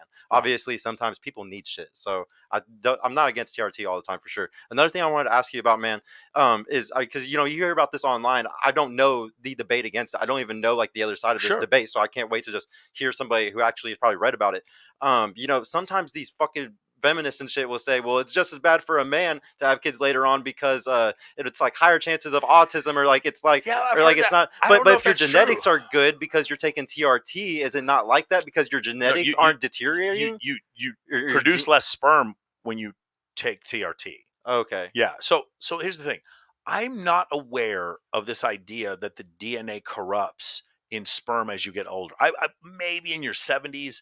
I would have to. I cannot. Where are studies for this? I'm sure there are. are. The ones for women are pretty conclusive. Like That as you wait later, then you start having a higher likelihood of certain genetic disorders. Those are pretty conclusive. Is it the same thing for men? I don't know how that would work. I just don't know that because so basically the idea would be so part of the problem with women is that like the actual mechanisms with which to gestate a child become more deteriorated. That's a terrible word to use. I apologize. They become less effective, less efficient as you get older. The plasticity of the uterus, etc., stuff like that, right? The plasticity of the cardiovascular system, your ability to like feed nutrients into this child become harder to do when you're 42 years old than when you're 23. Yes. So, but the thing is, sperm doesn't do that. Sperm doesn't do that, and that's my main. Again, not speaking as a doctor, and I could be completely wrong with this, but I would imagine that you're not at risk for some sort of genetic malady when you have child at 50. I just don't see that being I know tons of guys that have done it. Yes, tons of them. But it's just something that you do hear a lot though online. Like it's like I just don't see. Show me, it's Al Pacino. Yeah, yeah. He just had a kid at what 70 he's about to have a kid at 83. Yeah, 83. What the fuck? And I just is that kid at we're the 30-year-old, 29-year-old. I'm just curious to see what happens in that situation. I don't know. I don't know. Well, If my mom and my dad were both the last born of 8 kids, and they were both born. The parents were like in their 40s, Yeah, so like, my mom and dad were both 35 when I yeah, was born. Yeah. it was very normal. I don't think either of my parents are autistic. But at the same time, I did know a lady that had a kid very, very late, and both of her sons are extremely autistic as fuck. It could be. So I saw a new study recently that said that, or they're trying to link right now that autism is partially caused by Tylenol or whatever that like thing is that like is in Yeah, that stuff. Like, do you think that that could have been No. one of the things that started in 2000? So here's the thing. I think we weren't looking for it before 2000. I've said this a million times, and it's so funny how nobody seems to like grasp this concept. Do you remember Steve Urkel? Yeah. Did you call him autistic? No, call him a nerd. Was he autistic? Yeah. Clearly. Were you concerned for him, or did you laugh your fucking ass off when you watched him? He laughed. Did you ever watch Revenge of the Nerds? I never saw that movie. I'm not Okay, that but old. you're aware I'm not that old, Michael. there is a movie called Revenge of the Yeah, Nerds in the mid 80s. In that movie, every one of the characters was basically a characterization of an autistic person, and no one called him autistic. The answer is so obvious. The answer was the Poindexter type of people. The answer was we just didn't recognize autistic people as being autistic. And then once we came up with a spectrum and realized that there was treatments for it that we could make money off of, then it wasn't just like an autistic part. Like later on, we saw when somebody had Asperger's syndrome, we understood what that was. But you know who didn't know they had Asperger's syndrome? Isaac Newton, who had Asperger's syndrome. He didn't know that he had Asperger's syndrome. Okay, that's because it wasn't called that then. We just didn't know how to diagnose some of those things. So one of these things that'll happen is I think we're diagnosing more of them. It becomes beneficial for us to diagnose more because then we can give them Ritalin and things like that. We can give them pharmaceuticals. I think who was I listening to the other day? Richard Reeve. Richard Reeves was not diagnosed as ADHD, but he knows for a fact that had that diagnosis existed when he was in grade school, he would have been diagnosed as ADHD. Yeah. And so he's like, well, I was just underdiagnosed back then. And so what's happened is now this massive increase of diagnosis has happened. So now we blame it on vaccines or we blame it on other things. Well, here's the problem with all of that. You can look at genetic precursors for autism. Mm-hmm. If there are genetic precursors, then it's not caused by vaccines or aspirin. Very true. It's just a manifestation of something that happens. Now, it can be epigenetic effect that in their environment that causes it. Which can be caused by women having children later in life. I'm not going to throw that one out. True. That one definitely could be it. I think sitting there scrolling on a phone can be an epigenetic effect at 4 or 5 years old. Maybe it could. I think the epigenetic thing is way overblown, though. This idea, like, I can't do anything to make my eyes blue. This idea that I'm just going to massively change my genetics. I don't see it that way. It's just like, but your environment is your destiny. Like, so like whatever you're in, it can't affect who you're going to become. It's going to express certain genes that would have normally never been expressed. The epigenetic thing is like, it's like a 0.01% change. And people think it's like a 15 to 30% change. And when you start believing that nonsense, then we get into the Joe Dispenza, fucking Deepak Chopra, just nonsense about epigenetics changing your soul, fucking crazy. See, I've never gone down all that rabbit hole. I only listen to I can't think of what his name is right now, but he's a huge like respected scientist. So I don't think he goes into it like that. Maybe he does actually. I haven't looked into all this stuff. Ready? Quantum physics does not heal you. I don't care what Joe Dispenza told you. It doesn't. It's so stupid. Your blood does not carry information that passes from one generation to another. Meditation does not change your DNA. Now, your heart rate can change. There's a study where they show people meditate a lot and it changes their DNA. What it does is your heart rate changes your DNA. It's not the meditation itself. It's not your brain changing your DNA. Stop believing this nonsense. I cannot believe how many people are like, no, Joe Dispenza, everything he says is backed by science. No, none of it is. Actually, if you just look up Joe Dispenza debunked, you're going to find 50. You're going to find 50 videos showing exactly the nonsense that this guy has made up. Now, I'm not saying he hasn't helped people. He definitely has helped people, but he's helped people through placebo, not through quantum physics. It's just crazy that people still believe this stuff. Oh yeah, I've never seen that guy. The guy that I look up to is not him. So I noticed something. I was talking to Glenn about this the other day. Actually, there's a lot of autistic people that I think are in red pill space. Mm-hmm. And he was saying, I don't really relate to them because my whole thing that I teach and everything that I like to do, it's all about being in the real world. It's all about going and doing stuff in real life. And he was saying, well, the reason why the autistic people are so drawn to red pill is because it if you're autistic, you much more rather read, which was the same for Asperger's usually. I think like people with Asperger's usually like to read to learn things like a lot. Do you think that like there's the reason why there's so many autistic people in the space is because they just like to read? Like those are the type of people that learn by reading versus people like me that learn by experience? No, I think it's because autistic people need binary answers to problems, and Oh, wow. red pill is never buy a girl a drink when she no, the 304 is a hoe. She had 10 bodies. It's the binary thought. There's a binary solution to everything in red pill, and I think that's what they're looking for. They're looking, like, again, the nuance. It's very easy when you use heuristics to say, oh well, all Jewish people are greedy, all black people are lazy. That's Yeah. very easy. That's what heuristics allows you to do. When you're lazy and you don't want to think about the nuance of something, then you come to those heuristic, like, racist or bigoted ideas. The thing with autistic people is they don't have the capacity for nuance. And so when you have an ideology, and I'm not talking about Rollo's praxeology, I'm talking about the ideology of the general red pill population, it's way easier to do that because you just judge women as bad. You have very simple alpha fucks, beta bucks, and that's all the time, 100% of the time. There are no good women. It's really easy if you're autistic to fit into this binary way of thinking. Everything is black and white. Then the nuanced way of thinking, where if you ever met a club promoter who's like good with around a lot of women, you're going to find that he's actually moderate in a lot of his beliefs because he understands the world is like gray. It's like in between. You know what I'm saying? There's the red pill people that think every woman who claims sexual assault is a liar and she's using it as leverage. And then there's a group of women who believe all women. The answer is obviously neither one of those things. The answer is clearly that not all women are lying about sexual assault, and that believe all women because they're all telling. Clearly, that's not. I mean, we can see that one punter who just got almost went to jail because this woman said that he forced himself on her, and turns out the whole thing was a lie, and there's video to prove it. And then we have Amber Heard, and then on the other side, we clearly there's a bunch of women. I know women they've been put in situations where they've been essayed before, and they go to the cops, and the cops don't do shit. The answer's somewhere in the middle. Yeah. And when you live in the real world, you know that the answer is somewhere in the middle. That's the truth. But most people, when they live in this theoretical world where they're living on their phone, they don't understand the answer somewhere in the middle. It's way easier to think about things that are binary, to not use the nuance that is necessary to understand the total topic. And who are those people? People who don't understand nuance. Who are those people? People who are uncalibrated. Who are those people? They are autistic. That's generally where it comes from. Speaking of nuance, just as a little joke, should I change my name of my show because it's going to confuse people for the rest of my life? What do you mean? Because purple pill just pisses people off. I think it's too nuanced. I think that's fine. I think what you should do though is start doing some Zoom interviews. Yeah, just to get collabs from people. Do you mean just Zoom with one-on-one with special people, or like Sure. the thing where you do like the bunch of people thing? Either one. I think you could. Like, that's what definitely has helped me is the Zoom stuff.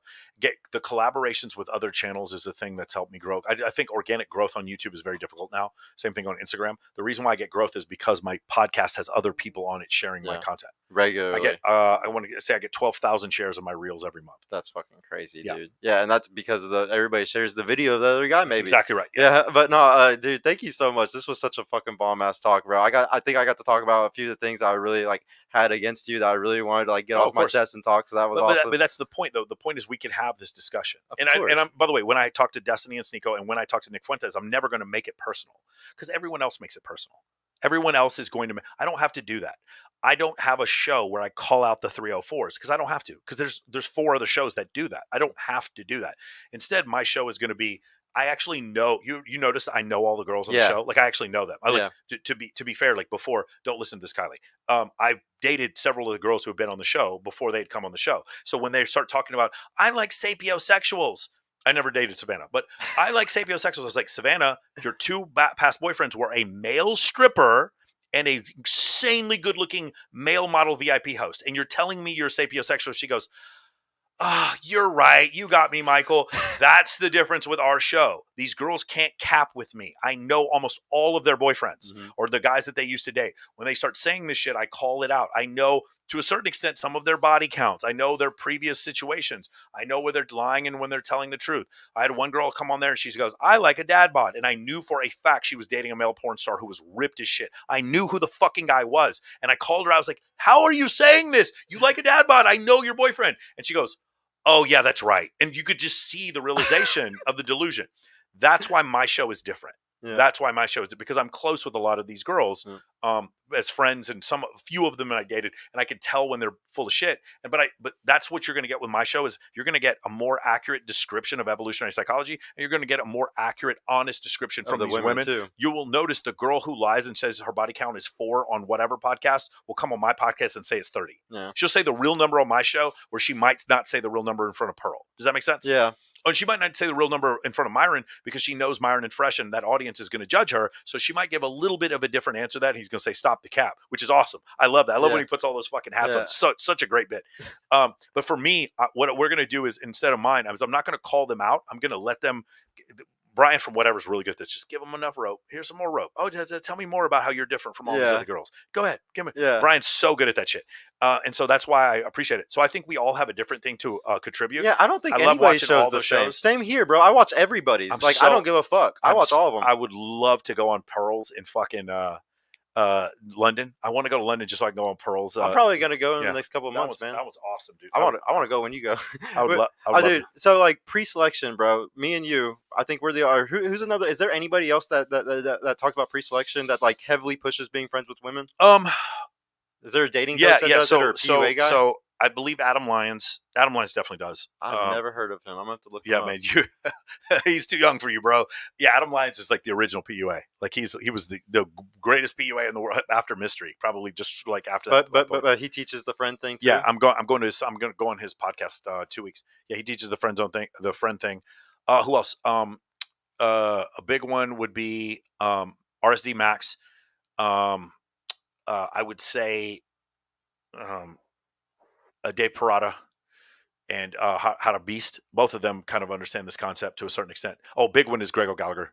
Oh wow, he does. But I mean, to a certain he understands, because the thing is, the problem is you guys think that they're going out and like getting friends on my girls. That's not what I'm saying. What I'm saying is you're so famous, you're so fucking wealthy, you're rolling around in your Lambo, and your girlfriend just brings other girls that want to have threesomes with you.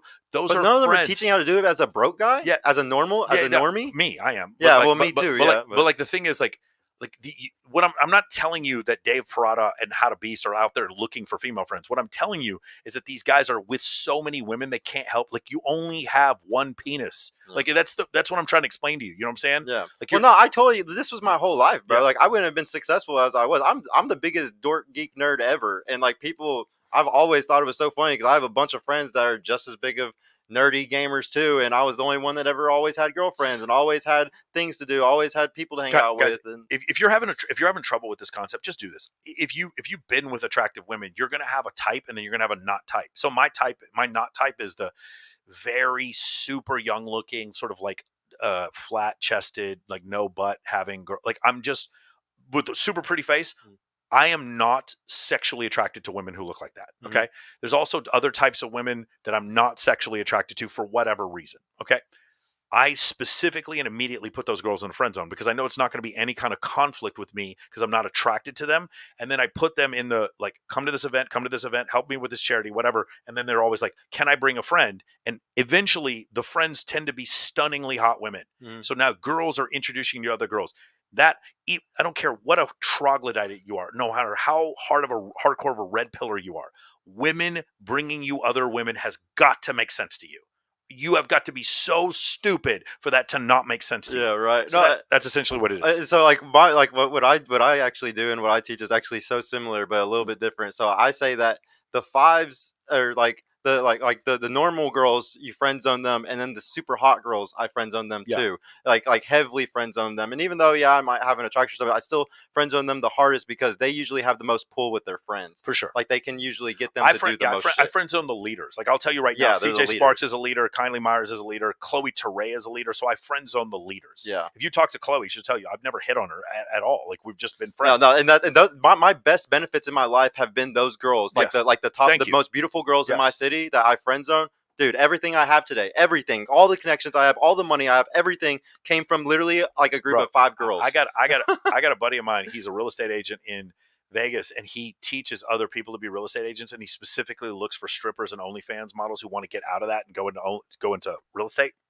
That's So a you meet these niche. stunning, gorgeous. He's got this one girl. She's like, I'm not kidding. She's all of 6 feet tall, the bluest eyes you've ever seen, huge fake boobs. And she used to be a stripper. And she goes in there, she reels him in, and then he does the paperwork. He's got the girl Savannah Staggs, or Savannah Storm, who was on my show. She's one of his. She was trained by him too. That's This guy's a genius. genius. He just has all these like sub real estate agents that work for him, and all of them used to be strippers. Genius idea. I like Makes him how Jay so much Waller money. also hires women to do Who? his. Jay Waller Yeah. has women manage Justin things. Waller, So yeah. then, because that's genius. You're not going to argue with her over things. You're just going to kind of do it. Justin understands this too. It's not that men and women can't be friends. It's like what you can't do is let women friend zone you. Yes, You're you attracted friend to. zone them. You friend zone that. That's That's it's so crazy to me because it's the easiest thing to learn. Yeah. But that concept goes over everybody's head. It's Yeah. not hard to friend zone first. And though what I can't believe is how many times I friend zone a girl first and it made her like me more. That was the dumbest thing that I've ever noticed, actually. You have a bunch more super chats. Yeah, I need to keep up with these. What did we do last? Mike, I think do you think in the future? No, we did that one. Serge, I'm gonna email you later. Look forward to it. Yeah, Don, please do. Yeah, for the debate stuff. $20 from Red Pill Crip. When most women don't get their way, they leverage their gender to play victim. Be careful out here, fellas. Shout out to my Mr. Sartain. Yeah, that's right. So, I mean, Myron says it in a more extreme way than I would. He says that when women have leverage in relationships, they become horrible people. I don't know that that's always the case, but I do often see that. You'll have a woman who is used to a man leading her, and she's not going to continue to tell you to lead her. She's going to slowly start trying to siphon the power away from the relationship. And when you do so, it's one of these funny things where you're giving her what she wants, which is making her more unhappy. Right. And then she becomes, like you said, you become a horrible person in that situation. I understand that the boundaries I create in my relationship with my girlfriend help her and help me. Yeah. They make the relationship better. Does that make sense? Yeah. So what do you? Oh, dude, I can't believe. What do you think about dread game? Like, do you think that you even have to do dread game whenever you have a relationship like the one that you have? I don't know if you had to. I will definitely tell you, Kylie has an issue with the dread thing because it's like, dating me it's 1 out of a million. It's not going to be like this with any other girl, but like in our situation, every day we go out in any city. We're in Miami, Dallas, and it's just like, hey, this girl's going to come by, and she just knows the girl who's coming by is a fucking 10 every time, and she's like, fuck, every one of them's a 10.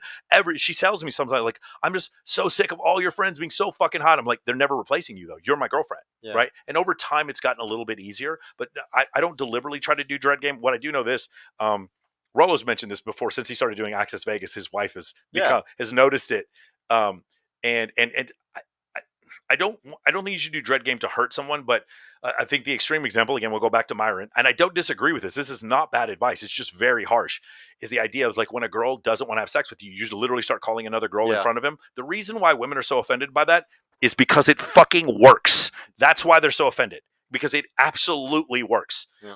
And it's really nefarious. It's really fucking nasty. It really is, but it definitely works. Anyone who doesn't think that works, you're a fool. Yeah. Of course it works, because the reason why she felt the necessity to go all the way back to your house and make out with you and not have sex with you is because she thought you can't do better than her. Yep. And then as soon as you show that you can, man, it is crazy what happens. Yeah. It is. I'm not recommending guys do it. What I am telling you, though, is it fucking works. That's all I'm saying. That's all we're saying.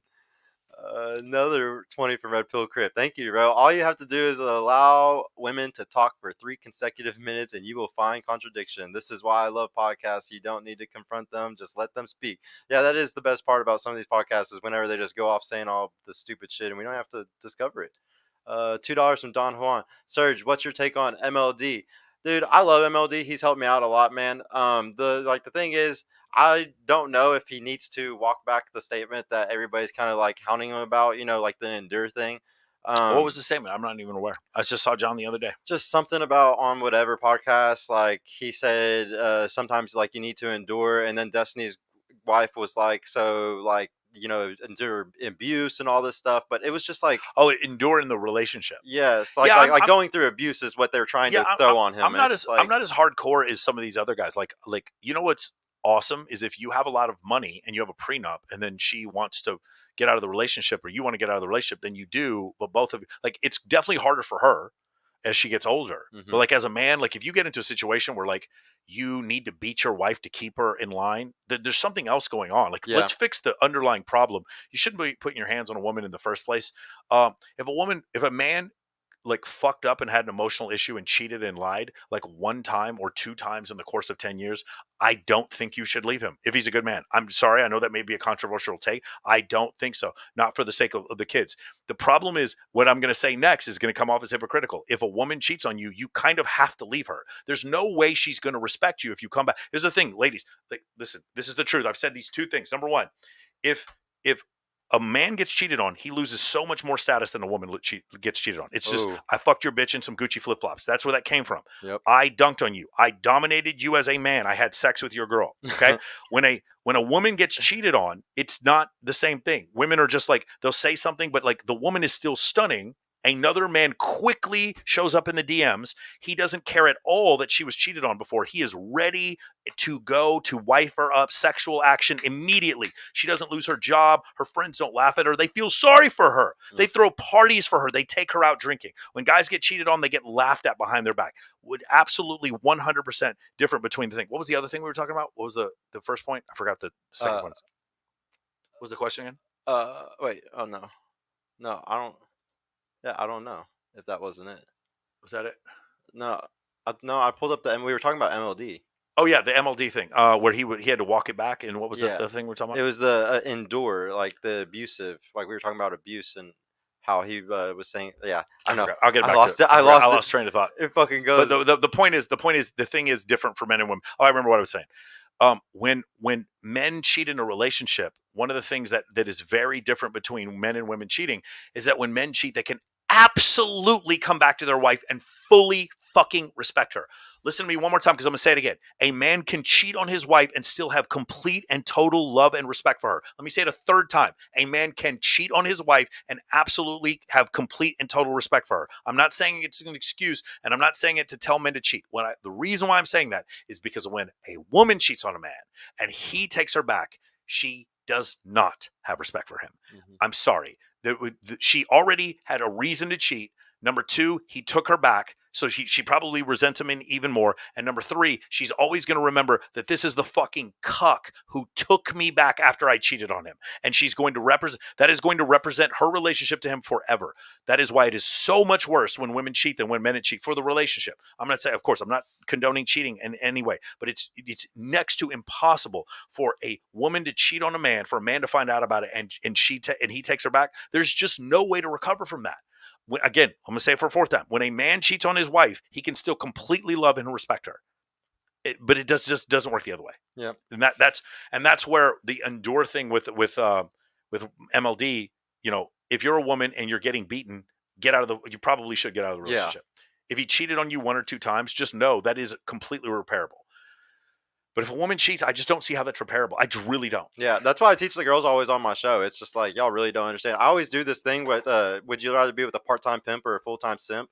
And every time the girls are like, I'll take the cheater who cheats 1 time a year, possibly. Yes, for sure. Because they don't want to be with a dude who's a giant-ass fucking simp. Yeah. It's even worse. But no, dude, thank you, everybody that came. Dude, thank you so much for coming. This was a fire-ass conversation. Like I said, I'm just happy that we're men that can have these conversations and it doesn't go to no fucking bullshit like we see all the time on the internet where it's just immature and it's not what it should be, which is just like real conversation between 2 people. This is real shit, guys. This isn't, fake like you see all the time on Twitter. But thank you so much for coming, man. I really hope I get to come on Access Vegas soon, or I'll at least come out there to debate Rolo on some things. I think some of the points are really good that I have against him on some things. I don't want you to jump in and bulldog and take over some of those debates. I'll be in the middle and I'll put him over here. You put over here and I'll put Rolo in his seat right here. I just want to make sure you don't answer the questions for him sometimes because I know you'll answer them perfectly, but it's like I want to hear what he says on some of these things. That's all I'm saying. Okay. So just because I know that some people have had criticism for this, right? The O.J. Simpson trial. Do you remember this? Do you remember O.J. Simpson? Right. Barry Scheck did the DNA, right? The glove thing that was fucking Johnny Cochran, and then Shapiro actually headed up the whole thing, like I think the opening and closing statements. Some people are good at arguing some things different than other people. The thing with Rolo is he created this whole library of information, and then like you want him, then you're attacking his library of information. His thing is he's just going to attack back because you just don't know what the fuck you're talking about. So many times when I hear Alex playing with fire, who I like, saying I haven't finished the Rational Male, I'm like, what the fuck are you talking about? You haven't finished the Rational Male. Yeah. Stop. Read the book. Read all the books. Rollo does not have patience for people who don't read the books. Yeah. What I do instead, because I'm a classically trained debater from high school and college, is that I'm going to absolutely be able, like, I'll tell you right now, I can make points in favor of flat earth better than almost any flat earther. Now, not better than Jaron and Flat Earth Dave. Those guys are better than me. But almost any other flat earther, I can make points in favor of flat earth. Why? Because I studied their point of view. Yeah. Rollo is a writer. He doesn't have time to fuck around and study your point of view. He created a point of view. For me, it's different because I'm going to read all of Rollo's books, and I'm going to fully get into why Destiny has a problem with it. And you saw Destiny and I sort of came to a negotiation, sort of a compromise in some of our beliefs. Maybe he doesn't see it that way. I did. I saw, like, I don't believe that 95% of the reason why dudes get laid is because they go out and try to get laid. I think that's 40% of it. Looks Money Studies does have something to do with it. Money muscle frame game stuff like that. And so a lot of people are like, oh, he brings Michael as his attorney. I don't mind that thing because that's what I'm there for. I told Rollo when we first met, I want the difficult talks. I want the difficult debates because I will never let it get personal, and he's never going to overtalk me. No one's ever going to outtalk me, bro. And I'm never going to come in there flat-footed, and he's never going to there's no gotcha moments with me. And so that's what I do. Whereas with Rollo, it's like Rollo has his thing. He's full red pill. He's fully emotionally invested into it as well. But it's easier to act emotional when you're so invested. But you didn't write 5 books. Yeah. So that's the difference. Do you understand what I'm saying? And like the other thing is with me. No, I'm not saying it's a bad thing at all. I would be emotionally invested too if I wrote 5 books. The other thing with me is like you don't have a thing to attack with me. It's evolutionary psychology. Just go. Like I still have not had a single person come after Evo Psych. They always come after me personally a little bit.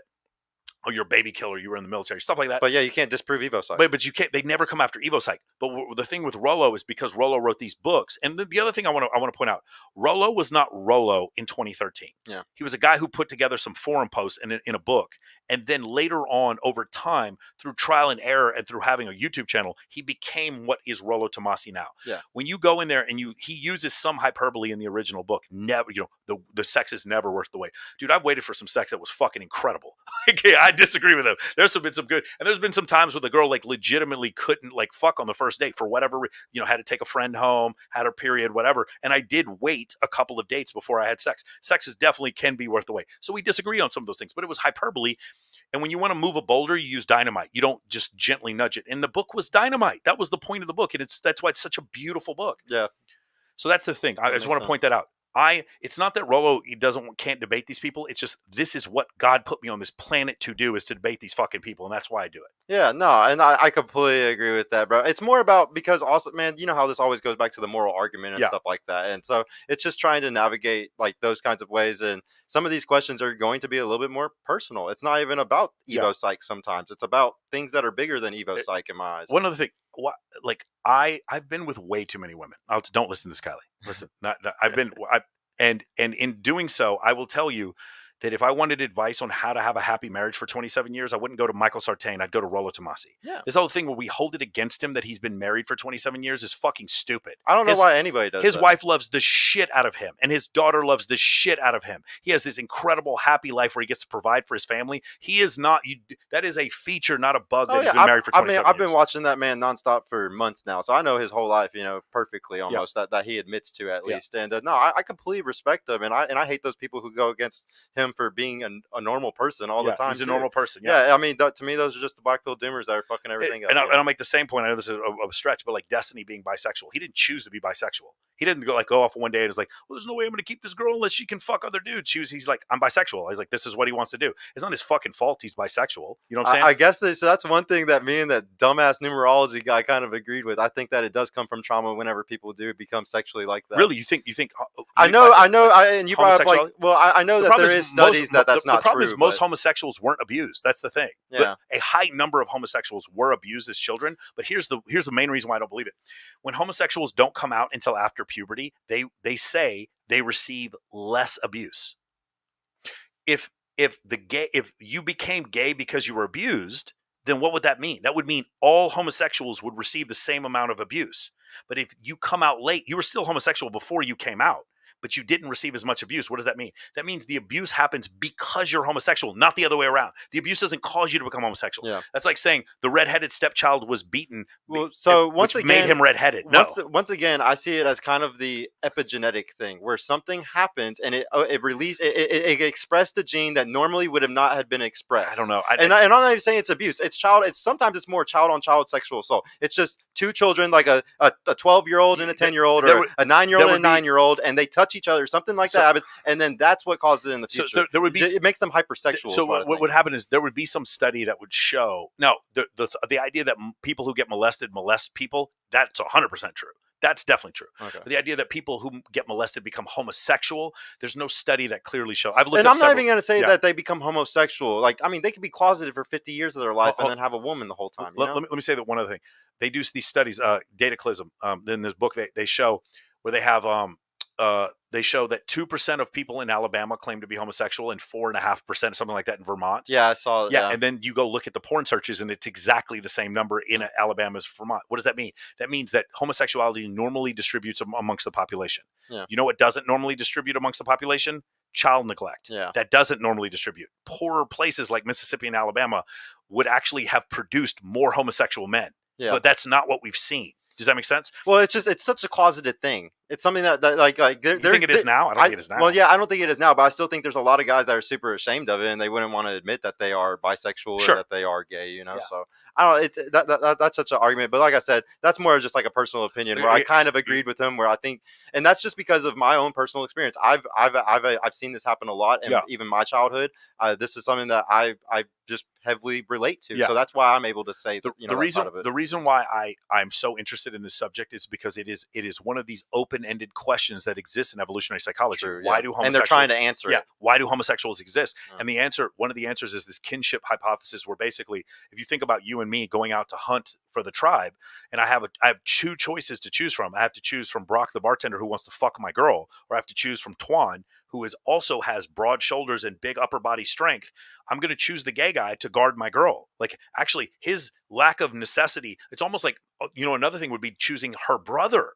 Her brother would almost be like choosing a gay guy. No interest in having sexual intercourse with her. That's who I want protecting her from the snakes and the other predators that are around the tribe while I go hunt. Yeah. You see what I'm saying? Yeah. What I don't want is the young, horny, post-pubescent male. I don't want him around my wife. Yeah. You see what I'm saying? So there's good reasons for it in nature. So what homosexuality do? No, but it kills two birds with one stone, because who is he going to pair off with? Another gay man. And so now both of them are now taken out of this threat capacity for my fecundity, right? I don't want to come home and my wife's just magically pregnant. You see what I'm saying? Mm-hmm. So I think, because we know 40% of men have reproduced and 80% of women, so now you have 60% of men who haven't reproduced. Wouldn't it be like evolutionary advantageous to have some of those men not even interested in reproduction, but still they're men, meaning they have big muscles and they have even like effeminate men are still stronger than women. So having them instead of having heterosexual men as a threat to your wife's, to getting your wife pregnant. I looked up a study. I wasn't going to bring this up until the other debate, but I have to ask this now. There's a study that shows that like men 50 to 60 or 50 to 59 or something like that. Right now in America, it's like 86% of them have had a child. Okay. 86% of men? 86% of men in between the age of 50 and 59. I know I'm going to have to I have it saved on my computer at home. But yeah, so the thing that we always bring up in Red Pill is the 40% or even the 1 in 17 men 8,000 years ago. Shit's brought up all the time. Yep. That guys aren't having kids. And I hate that, because in reality today in America, men we are probably going to end up having a kid one day if 89% of the men are. So historically 40% doesn't mean now today. 40%. Yeah. So but if that is the case, then I think this stat needs to be spouted all the time, because that means we need to figure out how to make men into better fathers. We need to focus on these type of things because it's something that's going to happen to 90% of men. Here's the thing, Sergio. Like, I'm not going to have babies or not have babies because 86% of men are having babies. That's not consequential statistic to me. I'm going to have babies because my wife is fucking perfect. I think she's going to be a good mother to my children. And I looked at my bank account and I see a few M's in there, and then like, okay, now it's time to have a baby. Yeah. That's the way I'm going to look at it. Yeah. Well, what I'm saying is if it's inevitable and most of y'all are going to end up having kids, you better start focusing on how to become a good man and a good father, a good husband and a good father, because obviously you're probably going to end up one, whether you like it or not. It's probably, most of y'all are going to end up in that bracket. Maybe this newer generation, maybe not so much. Maybe not, they're because just of so mentally fucked up. I don't know. Yeah, no, I agree with you on that. The internet just killed them. But dude, amazing conversation, Yep. bro. I can't appreciate you enough for Of coming. course. Every time you come to Dallas, I hope you come every time, bro, and we get to have these Fuel. conversations. And I hope every time we can like push barriers of the conversation that I feel like just aren't happening. That's the whole point of like I like to talk about these talks, man, and nobody else will talk to me because like I'm not big or anything, but you respect me even though I'm just this small person. And I don't think people talk about a lot of this stuff like it needs to be. Sure. Like Pearl said it the other day. She said whenever y'all's debate happens, she said it's a work of art. Like when you see these type of conversations, these barriers being pushed, Yeah. it's a work of art. And maybe my art's not a really pretty art or anything, but I see this all as work of Well, art. it is. It's a work of compromise. Like Pearl has the most respect for Candace Owens and Nick Fuentes, and I don't. I think Candace Owens says a lot of really good stuff, but I also think she's a race baiter. And I think Nick Fuentes, the very fact that like all these black people are like supporting him is one of the most ignorant things I've ever seen in my entire life. It is like the most brainwashed, fucking crazy shit I've ever seen. In the Matrix. I don't mind that they're friends with. Like, I love the fact that like Myron wants to have him on because he believes in no censorship, and I feel the exact same way. But I 100% like it is ridiculous. This idea that like black people and white people shouldn't have babies. It's utter nonsense. Like literally you can make an argument that from a genetic standpoint, the whole point of having two genders in a species is so that you like the male has an immunity to A, B, and C disease. And the female has an immunity to X, Y, and Z disease. And when they have a baby, the baby has an immunity to A, B, C, X, Y, and Z, all those diseases. And when you do that, you have a more robust child because you're coming from two different genetic pools. Crazy idea. You know who has two different genetic pools? People with different fucking skin color. Yeah. What a crazy idea. No, I didn't even know that fact, but now that I know that one, I get to push it because, dude, I don't know if you know this, but on my panel, I bring that up a lot. Like, I've been bringing up the race stuff constantly. You can always tell them, you want a black man? Fine. He gets more sexual options. There was a professor that lost his job over bringing that up. Yeah, so that Satoshi Kanazawa does this study, and don't quote me exactly, but basically the study shows that African American women have it the worst on dating apps, and African American men have it the best, and then with Asians it's the opposite. Asian men have it the worst, and Asian women have it the best. That's so funny when you think about it. I know that's true because you're like, oh yeah, obviously. So he produces this paper, and he loses tenure, and ends up massacred over it. But no, see, like I love when you think about stuff like that, man. I love everything I learned from you too. Also, bro, I just want to say thank you for everything that you do on your shows and everything that you teach. Every one of your episodes, I'm always watching because I'm always trying to learn more about Evo Psych. I'm catching up on Dr. David Buss, but I haven't got through I've only gone through the Evolutionary Desire, so I'm not even close to where you're at. I would watch our interview, the Joe Rogan interview, and the interview he does with Chris Williamson. Oh, I need to go back to those, bro. But no, I just want to say, dude, stand on the shoulders of giants. I wouldn't be able to do this show and do everything that I do if it wasn't for me to be able to watch you and Rolo and really, push it into my genre by taking the information that y'all keep constantly pumping out for everybody. So awesome. Thank you so much, bro. I really appreciate you, bro. All right, man. Thank you, brother. Guys, go hit up him right now. Go slide into his DMs if you want to go to school server so you can go check out MOA. Yeah. Make sure you guys write me on Instagram, and I will give you a link to the free school server. In the free school server, we'll have 30 books that are required in our MOA book list. We will have the free course that comes out that goes over the first 4 steps of Men of Action. There's tons of other content that comes along with that. And we have 30 perfectly curated Instagrams, and you can just pick which one you want to copy. So that can help you out as well. And plus, there's a community with over 1,000 guys in it right now on the free school server. Also, the calendar is there, which will, in fact, this very podcast is in the calendar right now. You get all that information for free if you just write me, and you can join our free school server. All right. Good job, Jerry. Yeah, definitely check it out, bro. Jerry's one of my homies too, so you're really going to... Definitely check it out, Jerry. Y'all have a good day, though, man. I really appreciate everybody that came for this Saturday. We've never had a 3-hour show on a Saturday. Obviously, it was like only going to be with Michael if this was ever going to happen. But yeah, thank you so much, man. Thank you guys for coming, and I will see y'all on Monday. I don't have any special guests for Monday, but I will see y'all then, guys. Peace out.